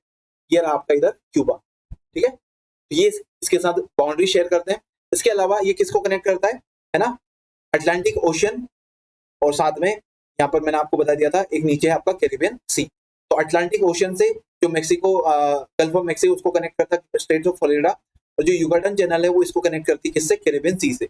इसमें दो इंपॉर्टेंट रिवर्स गिरती है, एक का नाम है मिसिसिपी और एक का नाम है रियो ग्रांडे या फिर रियो ग्रैंड। उसके बाद इसकी ओनरशिप किसके पास है, तो यूएसए, मेक्सिको और क्यूबा तीनों इसकी ओनरशिप को शेयर करते हैं, यानी कि तीनों के रिसोर्सेज यहाँ पर लोकेटेड है। इसका सिग्निफिकेंस क्या है, क्योंकि यहाँ पर काफी बड़ा कॉन्टिनेंटल शेल्फ है। इसके अलावा ऑयल और नेचुरल गैस के कई सारे रिजर्व्स है और साथ में फिशरीज सेक्टर के लिए भी काफी इंपॉर्टेंट है, ठीक है। इसके अलावा कई सारे हरिकेन्स यहाँ पर आते रहते हैं, इस वजह से भी ये लगातार न्यूज में बना रहता है। तो गल्फ ऑफ मेक्सिको, इसके बारे में ये सारी बातें आपको ध्यान रखना है। गल्फ ऑफ मेक्सिको से ही लगा हुआ अगला लोकेशन हमारा है क्यूबा। तो क्यूबा के बारे में थोड़ा सा देख लेते हैं। क्यूबा ये यहाँ पर एक कंट्री लोकेटेड है और क्यूबा की कैपिटल का नाम क्या है, तो हवाना। हवाना क्यूबा की कैपिटल है, याद रखना। क्यूबा को सेपरेट, क्यूबा के बीच में, क्यूबा और फ्लोरिडा के बीच में एक स्टेट लोकेटेड है जिसका नाम क्या है, स्टेट ऑफ फ्लोरिडा, है ना। ये फ्लोरिडा पेनिनसुला है, उसके बीच में जो स्टेट है उसका नाम क्या है, स्टेट ऑफ फ्लोरिडा। और क्यूबा को मेक्सिको से सेपरेट कौन करता है, युकाटन चैनल। इन दोनों के बारे में आपको ध्यान रखना है, ठीक है। तो यहाँ पर क्या हुआ था, एक हरिकेन आया था, बहुत खतरनाक एक तूफान आया होगा जिसका नाम क्या है, राफेल। और उस राफेल तूफान में हमने क्या करा था, ह्यूमैनिटेरियन एड दी थी, इंडिया ने अपनी तरफ से कुछ मदद करी थी क्यूबा की, और उसी की वजह से ये न्यूज में था। तो क्यूबा के बारे में थोड़ा सा बेसिक डिस्कस कर लेते हैं। क्यूबा के ईस्ट में अगर आप देखोगे तो एक आइलैंड आपको दिखेगा जिसका नाम क्या है, हिस्पेनियोला आइलैंड, ये लिखा नाम है ना। और हिस्पेनियोला आइलैंड के ऊपर दो कंट्रीज लोकेटेड है। इसके वेस्ट में जो कंट्री लोकेटेड है उसका नाम है हैती, और हैती के ईस्ट में लोकेटेड है डोमिनिकन रिपब्लिक। तो इन दोनों कंट्रीज की लोकेशन कहां पर है, क्यूबा के ईस्ट में एक आइलैंड है जिसका नाम क्या है, हिस्पेनियोला आइलैंड, ठीक है। तो दोनों का आपको ध्यान रखना है। इसके वेस्ट में क्या है, तो वेस्ट में मैंने आपको ऑलरेडी बता दिया, मेक्सिको के अंदर युकाटन पेनिनसुला है, और नॉर्थ में क्या है, तो फ्लोरिडा पेनिनसुला है और इसको सेपरेट करती है फ्लोरिडा चैनल। साउथ में क्या है, तो साउथ में एक इंपॉर्टेंट कंट्री है जिसका नाम है जमैका। तो जमैका के बारे में आपको याद रखना। और ये सारी की सारी कहां पर लोकेटेड है, कैरिबियन सी या फिर हम बोले अटलांटिक ओशन के अंदर। बगल में इनके क्या है, गल्फ ऑफ मेक्सिको। इसके अलावा जो कई सारे सेंट्रल अमेरिकन कंट्री थे, इनके नाम आपको याद यहाँ पर मेंशन हुए हैं कुछ तो, और सारों के नाम यहाँ पर आपको लिखने हैं, जैसे बेलीज, होंडुरास, निकारागुआ, ये 3 तो लिखे हुए हैं। इसके अलावा आपने सुना होगा पनामा, एल सल्वाडोर, ये सारे कंट्रीज भी यहाँ पर लोकेटेड है। ठीक है, तो इनके बारे में आपको यहाँ पर मेंशन करना है कौन कौन सी कंट्री कहाँ पर लोकेटेड है।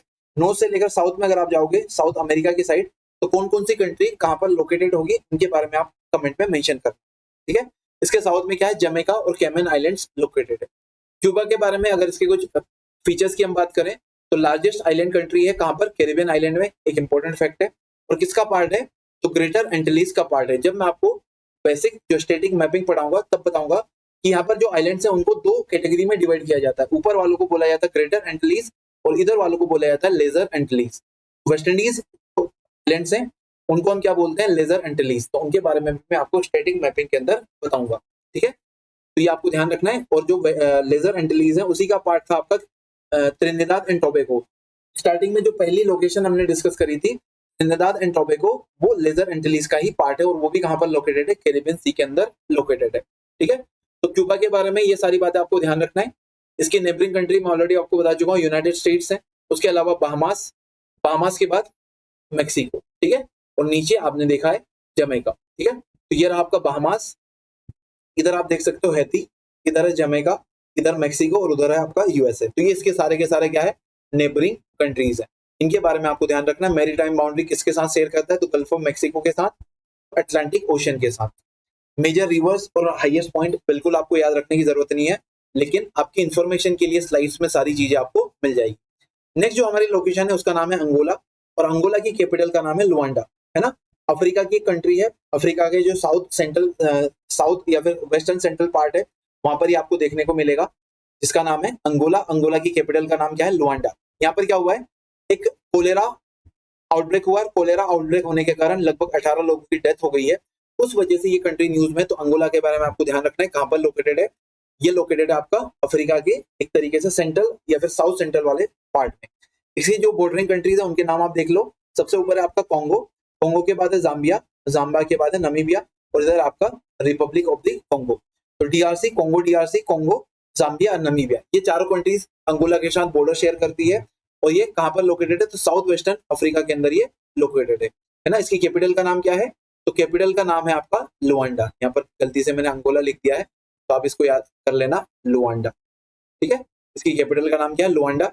नेबरिंग कंट्री ऑलरेडी मैं आपको बता चुका, कॉन्गो नॉर्थ वेस्ट में, उसके बाद डीआरसी, कॉन्गो डीआरसी, जाम्बिया, और जाम्बिया के बाद नमीबिया। उसके अलावा इसकी जो कोस्ट लाइन है वो किससे शेयर करता है, ये अटलांटिक ओशन के साथ शेयर करता है।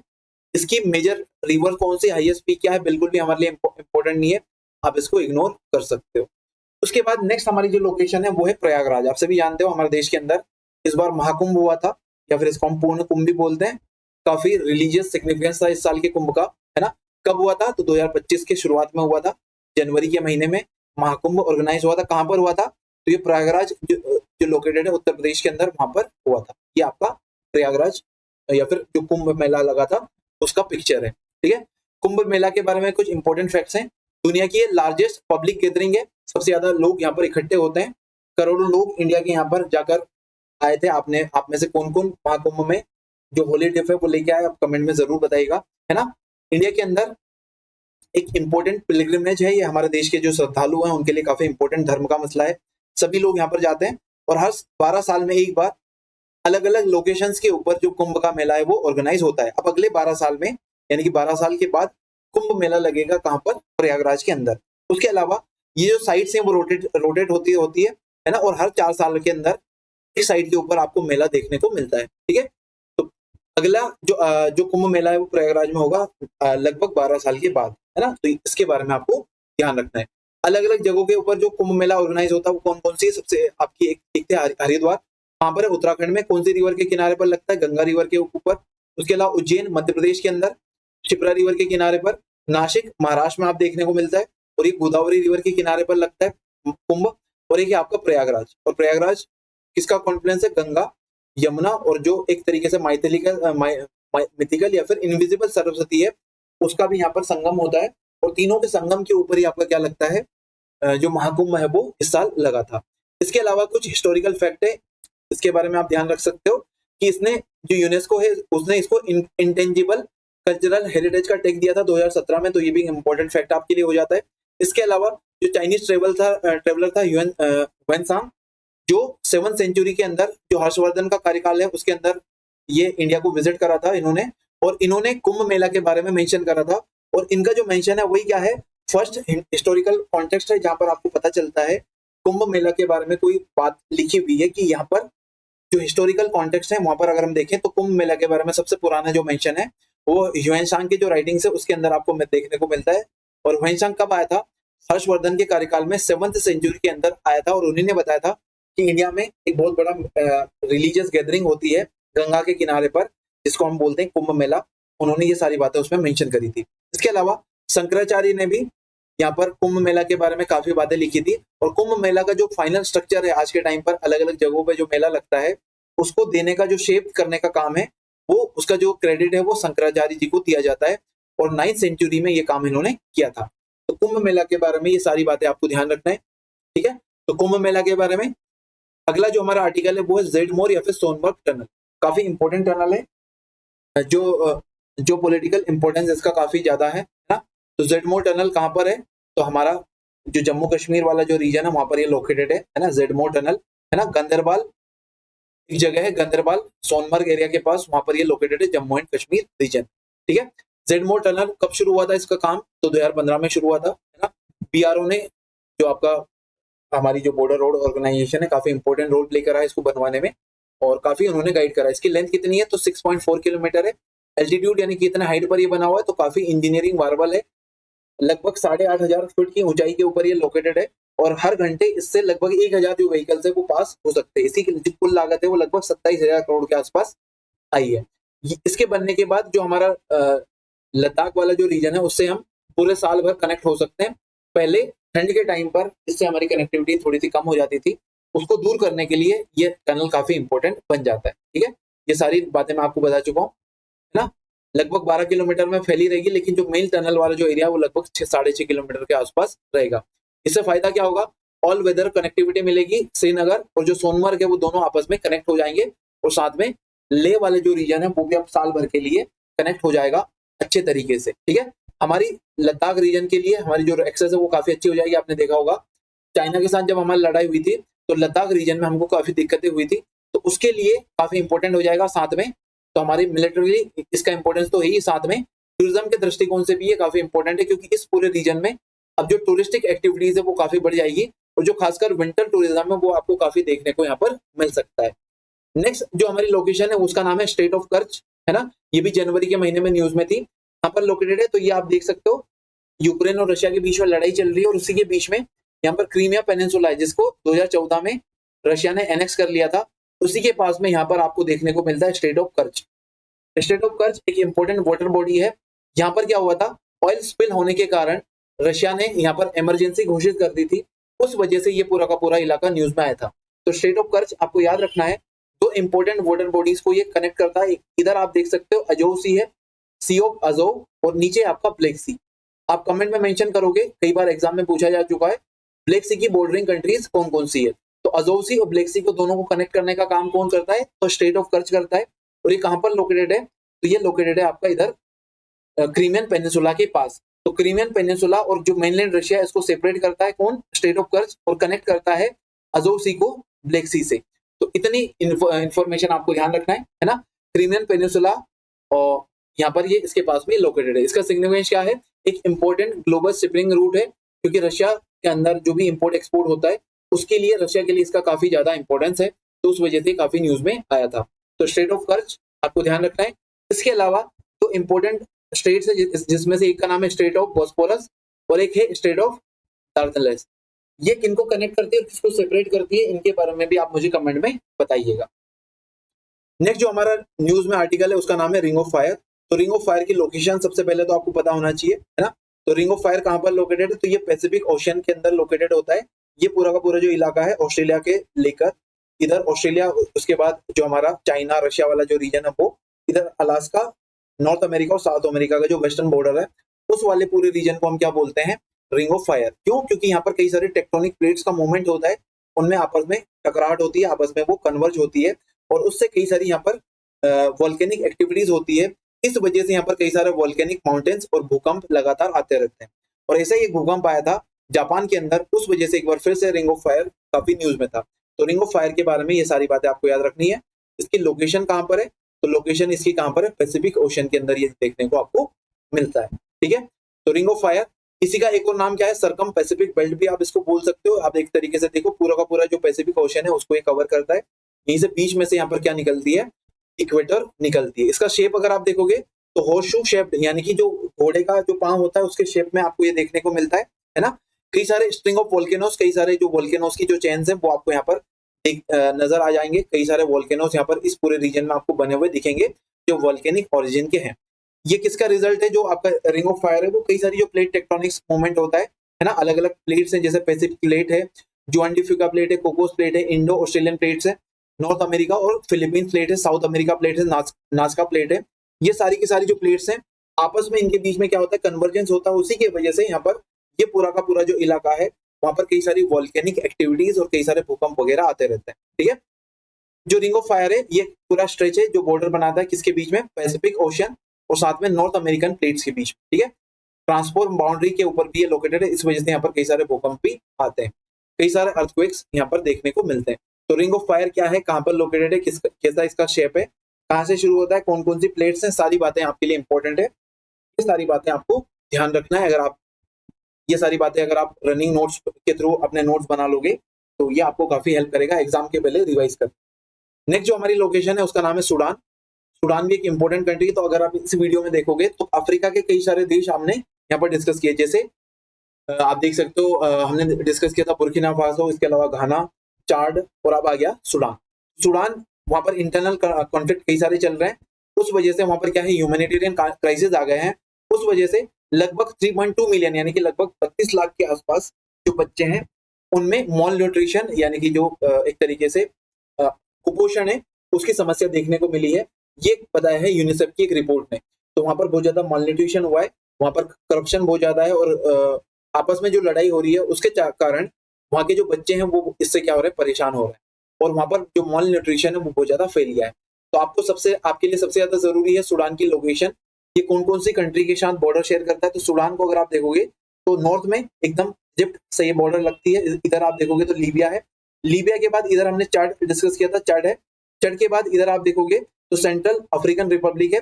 इसके साउथ में आप देखोगे तो सूडान से नीचे है साउथ सूडान और साउथ सूडान के बाद इधर आप देखोगे इथोपिया, इथोपिया के बाद है इरिट्रिया और इरिट्रिया के बाद है रेड सी। तो ये सारी की सारी इंपॉर्टेंट बॉर्डरिंग कंट्रीज हैं और बॉर्डर बॉडीज है जिसके साथ साउथ सूडान अपनी जो बॉर्डर है वो शेयर करता है।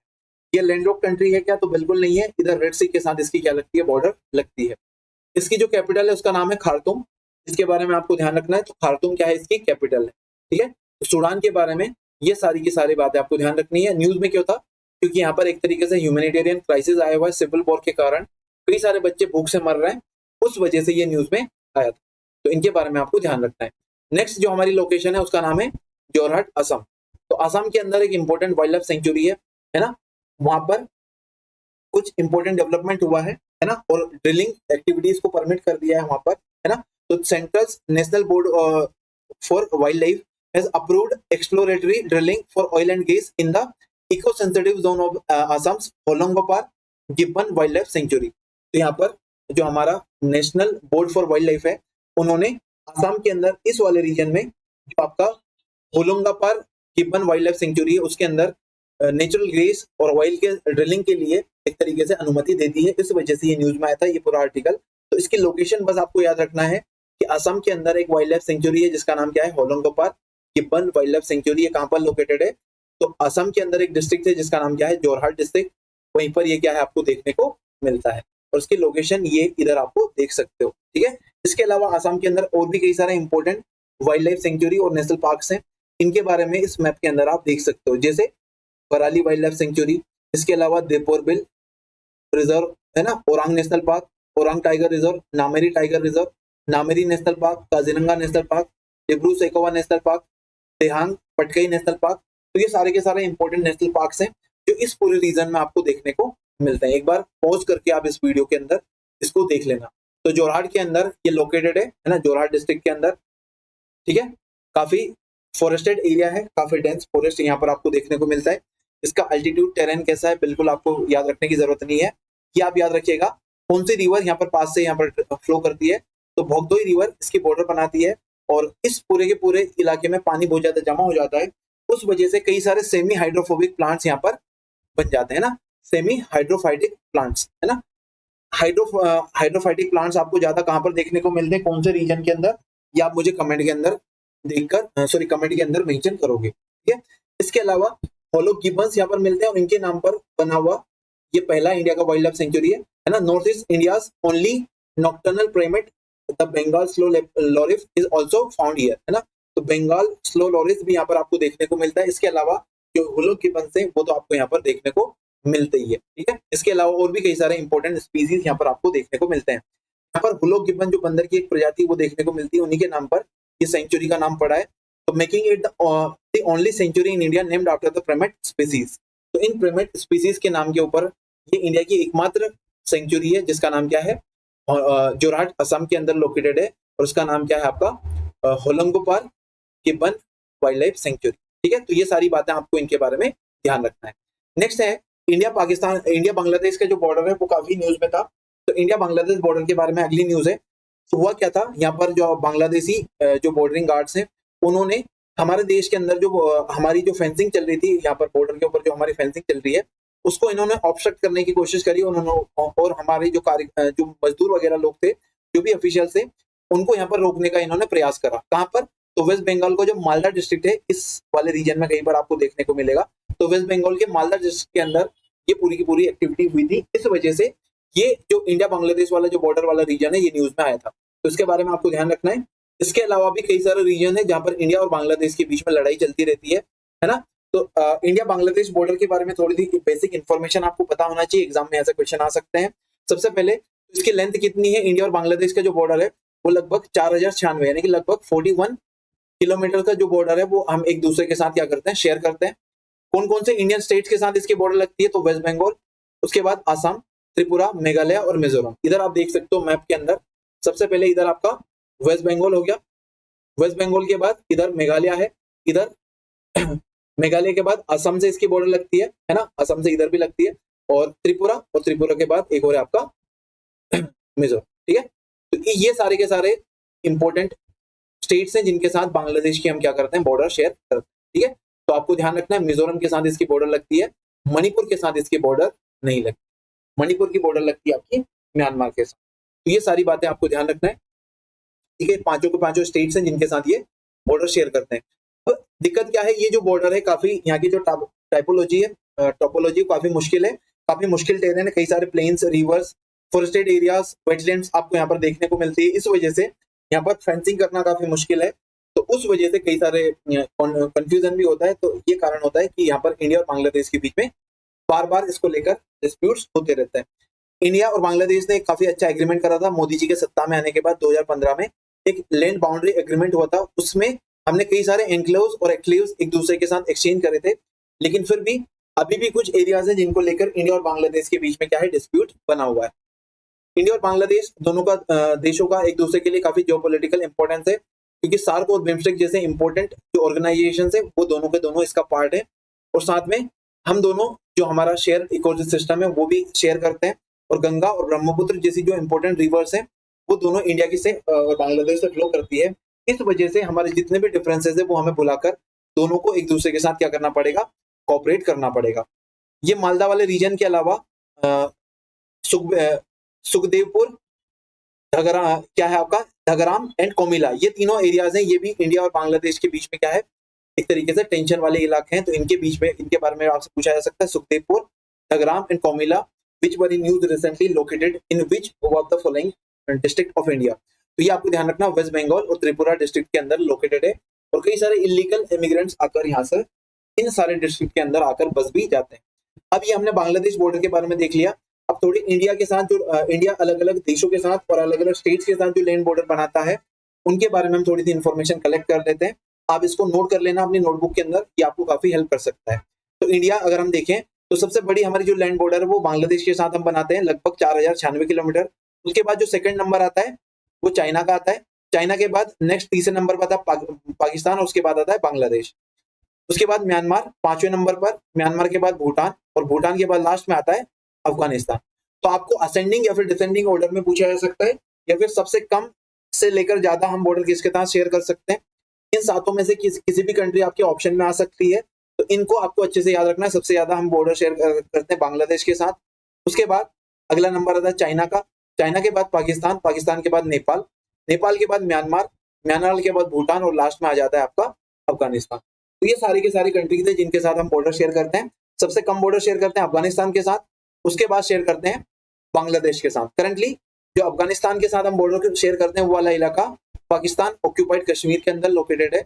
इस वजह से कई जगहों पर आपको अफगानिस्तान बुक्स वगैरह में मेंशन नहीं मिलेगा, लेकिन आपको ध्यान रखना है कि आपको याद रखना है कि हमारी बॉर्डर अफगानिस्तान के साथ भी शेयर होती है। तो सबसे ज्यादा बांग्लादेश के साथ हम बॉर्डर शेयर करते हैं और 5 स्टेट्स वहां पर लोकेटेड है। पांचों के नाम मैं ऑलरेडी आपको बता चुका हूँ, वेस्ट बंगाल, मिजोरम, मेघालय, त्रिपुरा एंड असम। उसके बाद बांग्लादेश के बाद जो नेक्स्ट कंट्री है उसका नाम है चीन। चीन के अंदर भी कई सारे स्टेट्स हैं जिनके साथ हम बॉर्डर शेयर करते हैं। यहाँ पर आप देख सकते हो जम्मू कश्मीर के साथ अब बॉर्डर नहीं लगती है, जम्मू कश्मीर की जगह क्या है, लद्दाख। तो लद्दाख यूटी के साथ, इसके अलावा हिमाचल प्रदेश, उत्तराखंड, सिक्किम और अरुणाचल प्रदेश। तो यहाँ पर भी 5 देशों के साथ हम बॉर्डर शेयर करते हैं, सॉरी 5 स्टेट्स हमारे चाइना के साथ बॉर्डर शेयर करते हैं।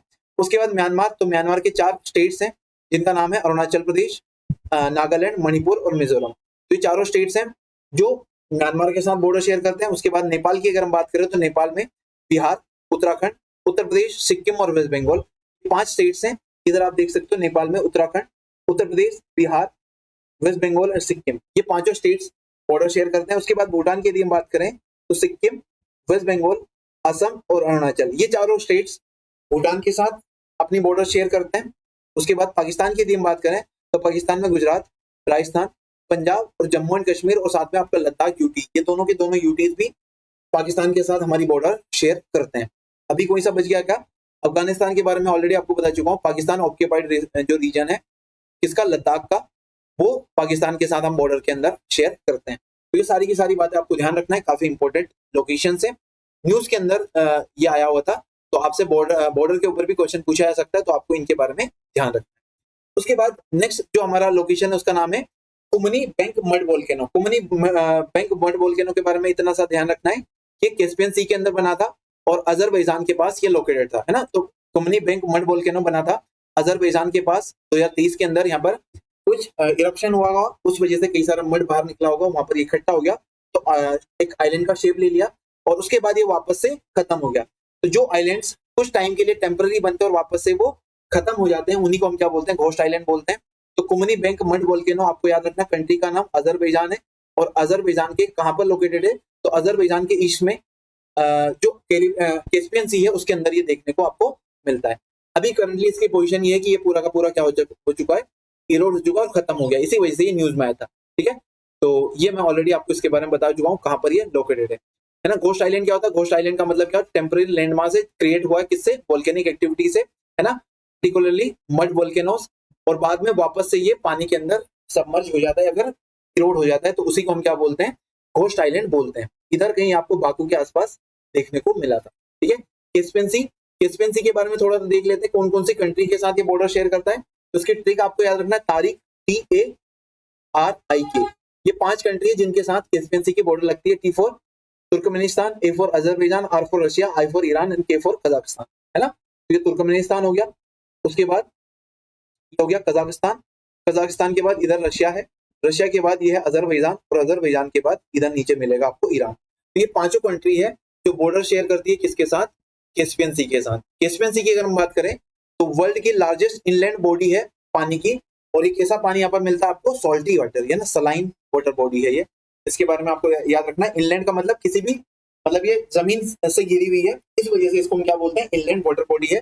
तो दुनिया की सबसे बड़ी इनलैंड वाटर बॉडी है जिसका नाम क्या है, कैस्पियन सी, है ना। ये किसके बीच में लोकेटेड है, तो एशिया और यूरोप। इधर अगर आप वेस्ट में चले जाओगे तो आपको यूरोप मिल जाएगा, और ईस्ट में चले जाओगे तो आपको एशिया मिल जाएगा, है ना।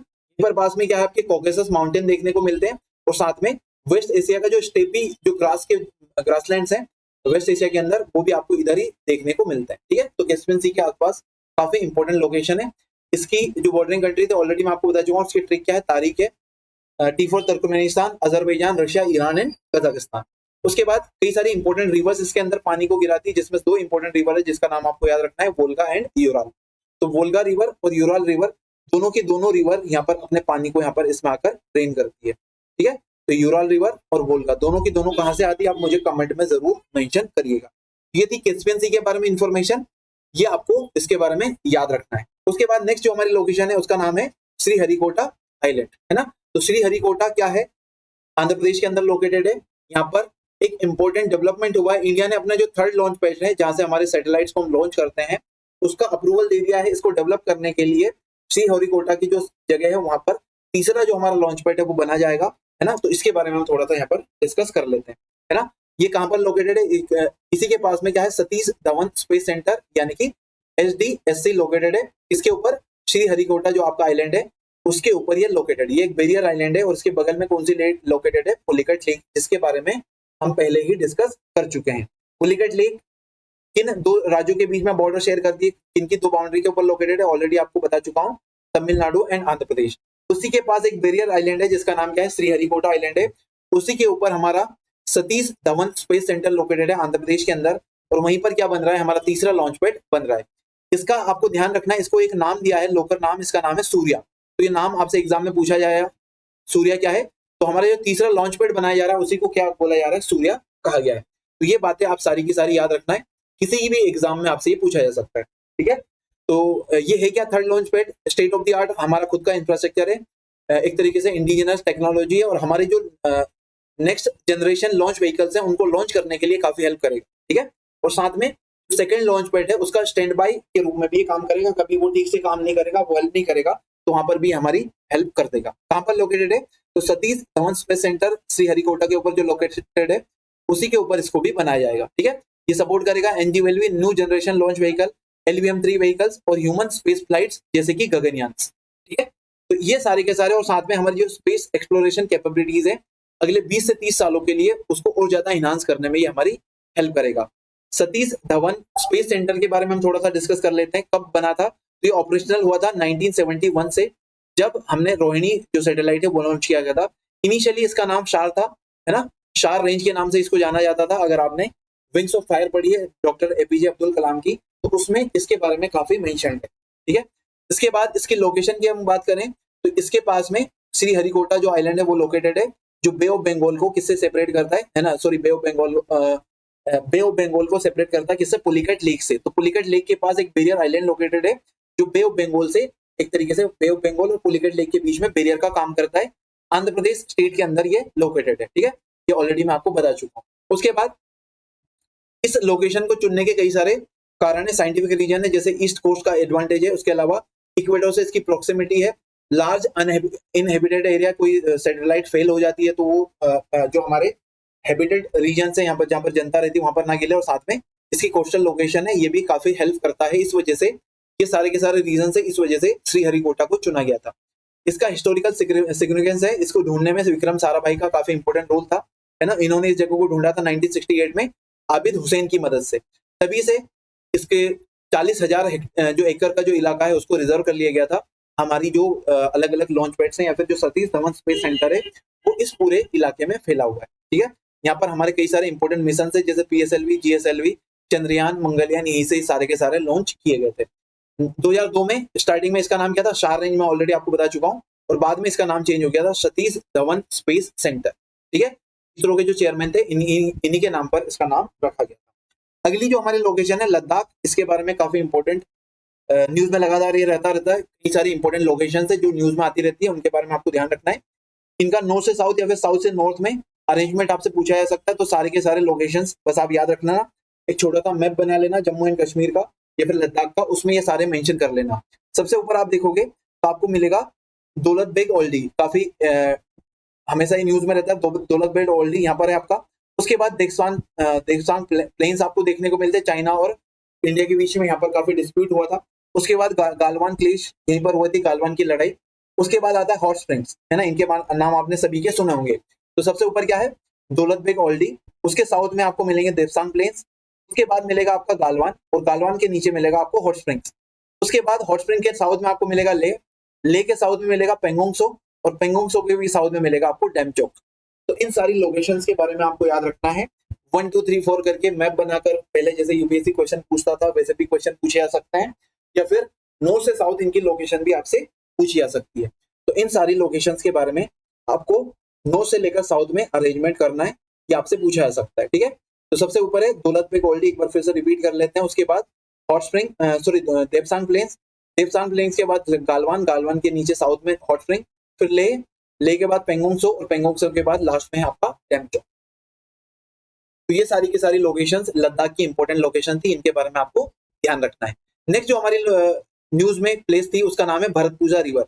तो भरतपूजा रिवर के बारे में बस इतना याद रखना है, इसका ओरिजिन कहाँ से होता है और ये कहाँ पर गिरती है। ठीक है, तो एक ट्रेजिक इंसिडेंट हुआ था, एक पूरी की पूरी फैमिली क्या हो गई थी, इसके अंदर डूब गई थी, उस वजह से भरतपूजा रिवर क्या है आपकी न्यूज में आई थी, है ना। तो केरला के अंदर कुछ जो नाविक है वो यहाँ पर जा रहे होंगे, तो उस उनमें से एक बोट है वो इसमें डाउन हो गई, यानी कि डूब गई थी, उस वजह से कई सारे लोग इसमें डेथ हो गई थी, पूरा परिवार डूब गया था। इस वजह से भरतपुरा जो रिवर है वो न्यूज में आई थी। इसके बारे में थोड़ा सा हम देख लेते हैं, इसकी लोकेशन क्या है, लेंथ क्या है। तो जो भरतपूजा रिवर है इसका एक नाम है नीला रिवर, और कई बार इसको पोन्नई रिवर के नाम से भी जाना जाता है। तो इन दोनों नामों को आपको ध्यान रखना है, नीला एंड पोन्नई, ये इसके नाम है। इसका ओरिजिनल की अगर हम बात करें तो अन्नामलाई हिल्स लोकेटेड आपके तमिलनाडु में, वहीं इसका ओरिजिन होता है। वहां से ये वेस्ट की तरफ फ्लो करती है, और जो पलक्कड़ गेप है, जो पलक्कड़ पास है, वहां से पालकाड गेप आपने नाम सुना होगा, वहां से होते हुए ये वेस्ट की तरफ केरला में एंटर करती है, और केरला होते हुए फिर ये अरबियन सी के अंदर अपने पानी को गिरा देती है। इसकी कई सारी इंपॉर्टेंट ट्रिब्यूटरी है, जैसे कन्नडी पूजा, कलपति पूजा, गायत्री पूजा, दूधा पूजा एटसेट्रा।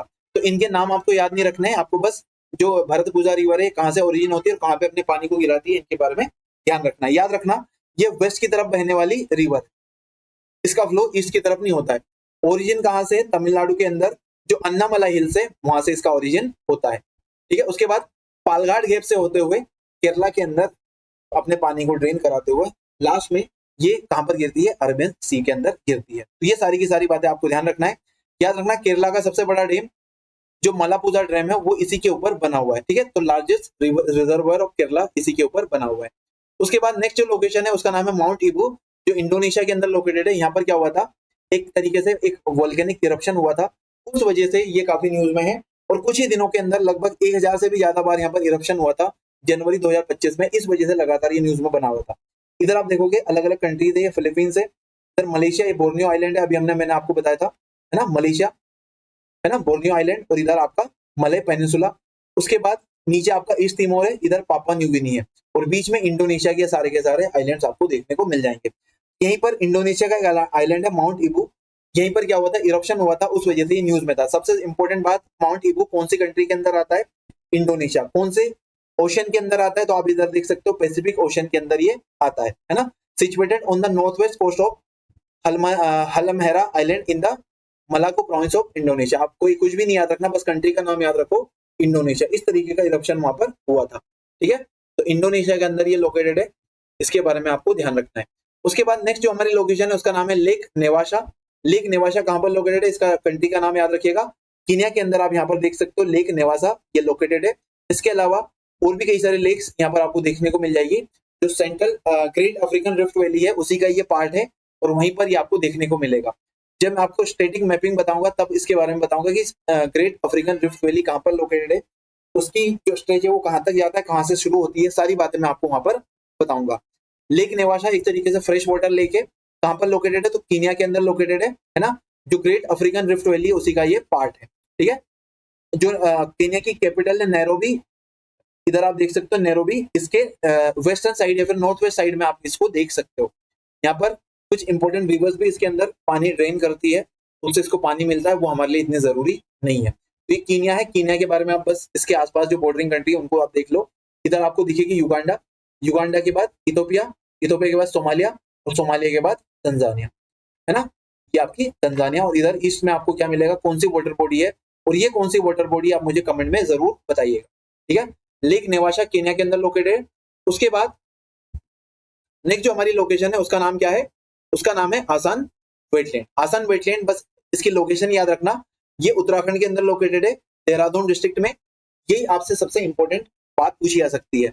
यहाँ पर क्या हुआ था, एशियन वॉटर बर्ड सेंसस हुआ था, उस वजह से यहाँ पर ये न्यूज में आया था, और लगभग 5225 बर्ड की अलग अलग स्पीसीज के बर्ड्स यहाँ पर आपको देखने को मिले थे। तो सबसे इंपॉर्टेंट आपके लिए देहरादून डिस्ट्रिक्ट के अंदर उत्तराखंड में कौन सा वेटलैंड लोकेटेड है, आसान वेटलैंड। ठीक है, ये एक इंपॉर्टेंट साइट है, इसके बारे में आगे हम डिस्कस करने वाले हैं। ठीक है, कहाँ पर सिचुएटेड है ऑलरेडी मैं आपको बता दूंगा। इसके कॉन्फ्लुएंस के ऊपर तो एक तरफ है आपके आसन रिवर, जिसके ऊपर आसन वेटलैंड इसका नाम पड़ा है, और साथ में ईस्टर्न यमुना कनाल है। इन दोनों के कॉन्फ्लुएंस के ऊपर आसन वेटलैंड आपकी लोकेटेड है ना। किसकी बॉर्डर के पास? उत्तराखंड और हिमाचल प्रदेश की बॉर्डर के पास ये लोकेटेड है, लेकिन कौन से डिस्ट्रिक्ट के अंदर? देहरादून डिस्ट्रिक्ट उत्तराखंड के अंदर ये आपको देखने को मिलती है। किसके थ्रू बनी थी? तो एक डैम बना गया था, एक लोकल डैम बना था, आसन डैम। उसी के बनाने के कारण ये रामसर एक तरीके से ये जो वेटलैंड है या फिर ये जो डैम है ये बना था। इसको रामसर साइट डिक्लेयर किया था 2020 में, और ये उत्तराखंड की पहली राम साइट था जिसको इकोलॉजिकल सिग्निफिकेंस की दृष्टि से रामसर साइट का टैग मिला था, है ना। एक इंपॉर्टेंट बायोडाइवर्सिटी हब है और कई सारे जो माइग्रेटरी बर्ड्स हैं वो यहाँ आकर रेस्ट करते हैं। ठीक है, इनके बारे में ज्यादा इंपॉर्टेंट ये सारी बातें है नहीं। ये थोड़ा सा फैक्ट है, एशियन वाटर बर्ड सेंसस कौन कंडक्ट करवाता है? तो ये वेटलैंड इंटरनेशनल करके एक ऑर्गेनाइजेशन है वो, और साथ में अलग अलग जो global international water bird census है ये दोनों मिलकर इसको कंडक्ट करवाते हैं, और अलग अलग जो वाटर बर्ड है उनकी एक तरीके से गणना की जाती है, उनके बारे में रजिस्टर जो रिकॉर्ड्स है उनको रजिस्टर किया जाता है। इसकी फ्रीक्वेंसी की अगर बात करें तो ये एक तरीके से एनुअल एक तरीके की एक्टिविटी है, हर साल में ये होता है, साल में एक बार। और ये सिटीजन साइंस इवेंट है जहाँ पर कई सारे जो लोग हैं वो भी पार्टिसिपेट करते हैं, और हर साल जनवरी के महीने में इसको ऑर्गेनाइज किया जाता है। नेक्स्ट जो हमारी लोकेशन है उसका नाम है वैगई रिवर, जो कि तमिलनाडु के अंदर लोकेटेड है। ये आपको ध्यान रखना है। अभी हमने डिस्कस करा था भरतपुजा रिवर, जो कहाँ से ओरिजिनेट होती है? तो अन्नामलाई हिल से आती है, पलक्कड़ गेप से होते हुए केरला से होते हुए फिर अपने पानी को कहाँ पर गिराती है? कहाँ पर? इंडियन ओशन के अंदर। ठीक है, सॉरी, अरबियन सी के अंदर। उसके बाद जो नेक्स्ट हमारी जो रिवर है उसका नाम है वैगई रिवर। तो ये आप देखोगे केरला और तमिलनाडु के बॉर्डर के पास से इसका ओरिजिन होता है, एंटायरली तमिलनाडु में फ्लो करती है। ये सबसे इंपॉर्टेंट फैक्ट है, ये आपको याद रखना है। और यहाँ पर इंपॉर्टेंट डिस्ट्रिक्ट है जिसका नाम है आपका रामनाथपुरम डिस्ट्रिक्ट। पंबन ब्रिज के पास ये आकर अपने पानी को ड्रेन करती है, कहाँ पर? बे ऑफ बंगाल के अंदर, पाक स्टेट में। तो ये आपको सारी बातें इसके बारे में याद रखनी है। तो अभी क्या हुआ है? तो जो मद्रास हाईकोर्ट की मदुरई बेंच है उन्होंने वहां की जो लोकल बॉडी उसको एक तरीके से हिदायत दी है और इंस्ट्रक्शन दिए हैं कि यहाँ पर आपको क्या करना पड़ेगा, जो वैगई रिवर है उसमें बहुत ज्यादा पोल्यूशन वगैरह हो रहा है, उसको वापस से रिज्यूमिनेट करो। इसके पानी खत्म होता जा रहा है, कई सारी मेन जो एक्टिविटीज है उनके कारण तो काफी नुकसान हो रहा है, तो इसको ठीक करने की जरूरत है। यही इंस्ट्रक्शन दिए थे, इस वजह से ये न्यूज में आया था। तो वैगई रिवर के बारे में कुछ फैक्ट हैं, इनको आप एक बार देख लेना। ओरिजिन कहाँ से होता है? तो ओरिजिन होता है इसका वर्सोनाडु हिल्स, है ना, on the Periyar plateau in the western Ghats. तो वेस्टर्न घाट्स में जो वर्सोनाडु हिल्स है वहां से इसका ओरिजिन होता है, और ये आगे तमिलनाडु में फ्लो करते हुए पंबन ब्रिज के पास पाक स्टेट के अंदर अपने पानी को ड्रेन करती है रामनाथपुरम डिस्ट्रिक्ट के पास। ठीक है, और जो पाक स्टेट है वो किसका पार्ट है? पाक स्टेट किसका पार्ट है? तो आपको ध्यान रखना, बे ऑफ बंगाल के अंदर अपने पानी को गिराती है। इसकी इंपॉर्टेंट ट्रिब्यूटरीज कई सारी है जो बिल्कुल आपको ध्यान नहीं रखना है ना। उसके बाद ये फ्लो थ्रू स्टेट्स की अगर हम बात करें तो पूरा तमिलनाडु के अंदर फ्लो करती है, मैप के अंदर आपको पता चल गया होगा। इसके ऊपर एक इंपॉर्टेंट डैम बना हुआ है थेनी डिस्ट्रिक्ट में, वैगई डैम। इसके अलावा एक इंपॉर्टेंट वाटरफॉल है जो इसके ऊपर लोकेटेड है, वैगई रिवर के ऊपर, इसका नाम है वट्टापराई फॉल्स। तो इनके बारे में भी आपको ध्यान रखना है। ठीक है, अगर हम इसके कल्चरल और हिस्टोरिकल सिग्निफिकेंस की बात करें तो संगम लिटरेचर में इसके बारे में मेंशन है, 300 BC के आसपास इसके अंदर बताया गया था। उसके अलावा इसको कई सारे लोग कीर्तिमाला के नाम से भी जानते हैं, है ना। और क्यों? क्योंकि ये माला की तरह, गार्लैंड की तरह दिखाई देती है, और पूरा जो मदुरई शहर है, काफी इंपॉर्टेंट सिटी है तमिलनाडु की, उसके आसपास ये ऐसे फ्लो करता है, तो ऐसा लगता है कि मदुरई शहर का किसी ने माला पहना दी हो, तो इस वजह इसको कीर्तिमाला के नाम से भी जाना जाता है। इसके अलावा तिरुविलायदल पुराणम जो है आपका पांड्य किंगडम के अंदर जो लिखी गई थी, उसके अंदर भी इसके बारे में मेंशन है, तो इस वजह से ये काफी इंपॉर्टेंट हो जाता है। कौन सी रिवर है आपकी? ये वैगई रिवर। तो इसके बारे में सारे फैक्ट्स आपको ध्यान रखने हैं। उसके बाद अगला हमारा जो इंपॉर्टेंट लोकेशन है उसका नाम है धनौरी वेटलैंड। तो धनौरी वेटलैंड, इसके बारे में जो एनजीटी है, नेशनल ग्रीन ट्रिब्यूनल, इसने कुछ इंपॉर्टेंट गाइडलाइंस यहाँ पर दी है। तो उत्तर प्रदेश के अंदर जो जेवर एयरपोर्ट बन रहा है उसके आसपास काफी इंपॉर्टेंट एक वेटलैंड हुआ करती है जिसका नाम क्या है? धनौरी वेटलैंड। ये आपको यहाँ पर दिख जाएगा, ये रहा। तो यहाँ पर आपका क्या बन रहा है? इंडिया का एक बहुत इंपॉर्टेंट एयरपोर्ट बन रहा है जिसका नाम क्या है? जेवर एयरपोर्ट। तो अभी इसके कंस्ट्रक्शन के कारण यहाँ पर क्या है? काफी इकोलॉजिकल सेंसिटिव जोन है ये धनौरी वेटलैंड का। उसको प्रोटेक्ट करने के लिए यहाँ पर एनजीटी ने कुछ इंस्ट्रक्शन दिए हैं उत्तर प्रदेश गवर्नमेंट को, उसको एक इंपॉर्टेंट वेटलैंड डिक्लेयर करने की बात कही है। तो उस वजह से काफी न्यूज में था। तो धनौरी के बारे में आपको ध्यान रखना कहाँ पर है? तो गौतम बुद्ध नगर जो डिस्ट्रिक्ट है नोएडा वाला जो डिस्ट्रिक्ट है दिल्ली के आसपास, वहां पर ये लोकेटेड है यूपी के अंदर। तो धनौरी वेटलैंड मेजर कॉलम में आपसे पूछा जा सकता है, ठीक है। काफी इंपॉर्टेंट बर्ड एरिया है, बस ये आपको ध्यान रखना है, इंपॉर्टेंट बर्ड एरिया डिक्लेयर किया गया था इसको बर्ड लाइफ इंटरनेशनल के द्वारा। और यहाँ पर कई सारी जो माइग्रेटरी स्पीसीज है वो आती है, लगभग 50,000 के आसपास इनका हर साल यहाँ पर होता है, ठीक है। बॉम्बे नेचुरल हिस्ट्री सोसाइटी ने भी इसको काफी इकोलॉजिकली सिग्निफिकेंट बताया है। और आपको एक इंपॉर्टेंट फैक्ट याद रखना है कि जो स्टेट गवर्नमेंट्स होती है उनके पास अधिकार होता है किसी भी इंपॉर्टेंट जो लेक वगैरह होती है उनको वेटलैंड डिक्लेयर करने का, ठीक है। रामसार साइट अलग है और वेटलैंड डिक्लेयर करने का जो राइट है वो किसके पास है, किसी भी स्टेट गवर्नमेंट के पास होता है। अगली जो हमारी लोकेशन है उसका नाम है नॉर्थ किवी प्रोविंस, है ना। तो नॉर्थ किवी प्रोविंस सबसे इंपॉर्टेंट तो ये है कि एक इंपॉर्टेंट लोकेशन है, कहां पर है, तो democratic Republic of Congo, Congo DRC के अंदर। एक कुछ जगह हैं जो काफी न्यूज में, इसमें एक इंपॉर्टेंट जगह जिसका नाम है नॉर्थ किवू, इसके अलावा मिनोबा और एक जगह है जिसका नाम है गोमा। तो इन तीनों के बारे में याद रखना। यूपीएससी की टेंडेंसी होती है कि जो भी कॉन्फ्लिक्टिंग जोन्स हैं वहां पर आपसे क्वेश्चन पूछे जाते हैं कि ये रिसेंटली न्यूज में था, कौन सी कंट्री से इसका रिलेशन। तो आपको ध्यान रखना है नॉर्थ किवू प्रोविंस कहां पर लोकेटेड है, ये आपका डेमोक्रेटिक रिपब्लिक ऑफ कॉन्गो, जो कॉन्गो कंट्री है उसके अंदर लोकेटेड है। और ये युगांडा और जो बुरुंडी है उन वाले जो अलग अलग युगांडा और रवांडा के साथ ये अपनी बॉर्डर को शेयर करता है, ठीक है। तो ये आपको ध्यान रखना है, ठीक है। यहाँ पर क्या हुआ है, यहाँ पर कई सारे जो रेबेलियन ग्रुप्स हैं वो उनकी और वहां की जो सरकार है उनके बीच में लड़ाई चल रही है, उस वजह से न्यूज में आया था। तो यहाँ पर एक ग्रुप है, इस ग्रुप के बारे में आपसे पूछा जा सकता है कि M23 आर्म ग्रुप न्यूज में था, ये कहां पर है। तो M23 कुछ नहीं है, इसका मतलब है मार्च 23 आर्म ग्रुप। ये तुत्सी जो आपके लोग हैं, तुत्सी ट्राइब है। तो कई सारे इंपॉर्टेंट फैक्ट यहाँ से निकल कर आते हैं। सबसे पहले तो नॉर्थ किवू प्रोविंस कहां पर लोकेटेड है, तो डेमोक्रेटिक रिपब्लिक ऑफ कॉन्गो। इसके अलावा मिनोवा और गोमा दो इंपॉर्टेंट लोकेशन है जो यहाँ पर न्यूज में है, जो किससे रिलेटेड है, कॉन्गो से रिलेटेड। गोमा क्या है, तो नॉर्थ किवू जो प्रोविंस है उसी की कैपिटल है जिसका नाम क्या है, गोमा है। इसके ऊपर रेबेलियंस का कब्जा हो गया था, इस वजह से ये न्यूज में था। तो तुत्सी ट्राइब के जो लोग हैं उनका एक ग्रुप है जिसका नाम है मार्च 23 मूवमेंट, उन्हीं के द्वारा M23 मूवमेंट चलाया जा रहा है ना, जिसका फुल फॉर्म है मार्च 23 मूवमेंट। और ये कॉन्गो का जो ईस्टर्न इलाका है उसके अंदर ये ऑपरेट करता है, नॉर्थ किवू प्रोविंस के अंदर, ठीक है। ओरिजिन कैसे हुआ था बिल्कुल भी आपको याद रखने की जरूरत नहीं है यहाँ पर। बस एक इंपॉर्टेंट बात है कि रवांडा जो कंट्री, इसकी बॉर्डरिंग कंट्री है रवांडा, वो जो रेबल्स हैं, जो तुत्सी रेबल्स हैं उनको सपोर्ट कर रही है और वहां की जो गवर्नमेंट है उसको एक तरीके से अपोज कर रही है। इस वजह से ये न्यूज में था। नॉर्थ किवू प्रोविंस कौन सी कंट्री के अंदर लोकेटेड है, तो डेमोक्रेटिक रिपब्लिक ऑफ कॉन्गो के अंदर लोकेटेड है, ठीक है। तो इसके बारे में आपको ध्यान रखना है, ठीक है। कई सारी इंपॉर्टेंट रिवर्स यहाँ से बहती है, जिसमें सबसे इंपॉर्टेंट रिवर है कॉन्गो।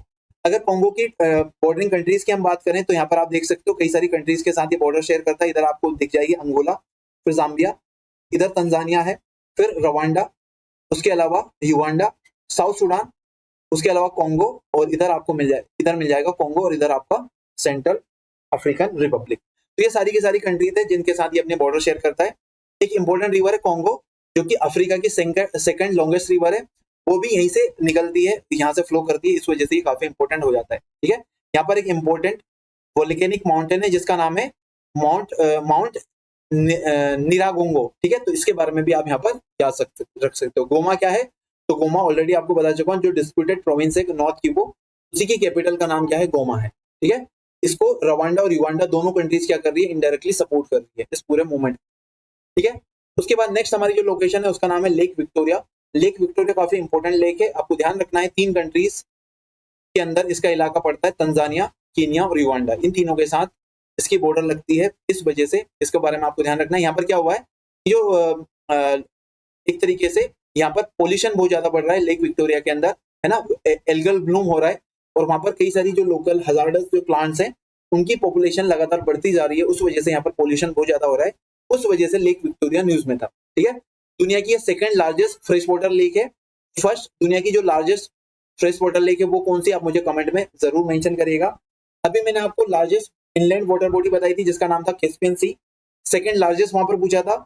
अभी आपको बनाना है दुनिया की लार्जेस्ट फ्रेश वाटर जो लेक है वो कौन सी है, कमेंट में जरूर उसके बारे में बताइएगा। दुनिया की सेकंड लार्जेस्ट वाटर बॉडी या फ्रेश वाटर लेक है, इसके बारे में आपको एक इंपॉर्टेंट फैक्ट याद रखना है कि जो ग्रेट अफ्रीकन रिफ्ट वैली जिसके अंदर कई सारी इंपॉर्टेंट लेक्स आती है, उसका ये पार्ट नहीं है, याद रखना। दिस इज नॉट अप, जो लेक विक्टोरिया है it is not part of the great African rift valley. 3 देशों के साथ इसकी बॉर्डर लगती है, Kenya, Uganda and Tanzania, already मैं आपको बता चुका हूँ, ठीक है।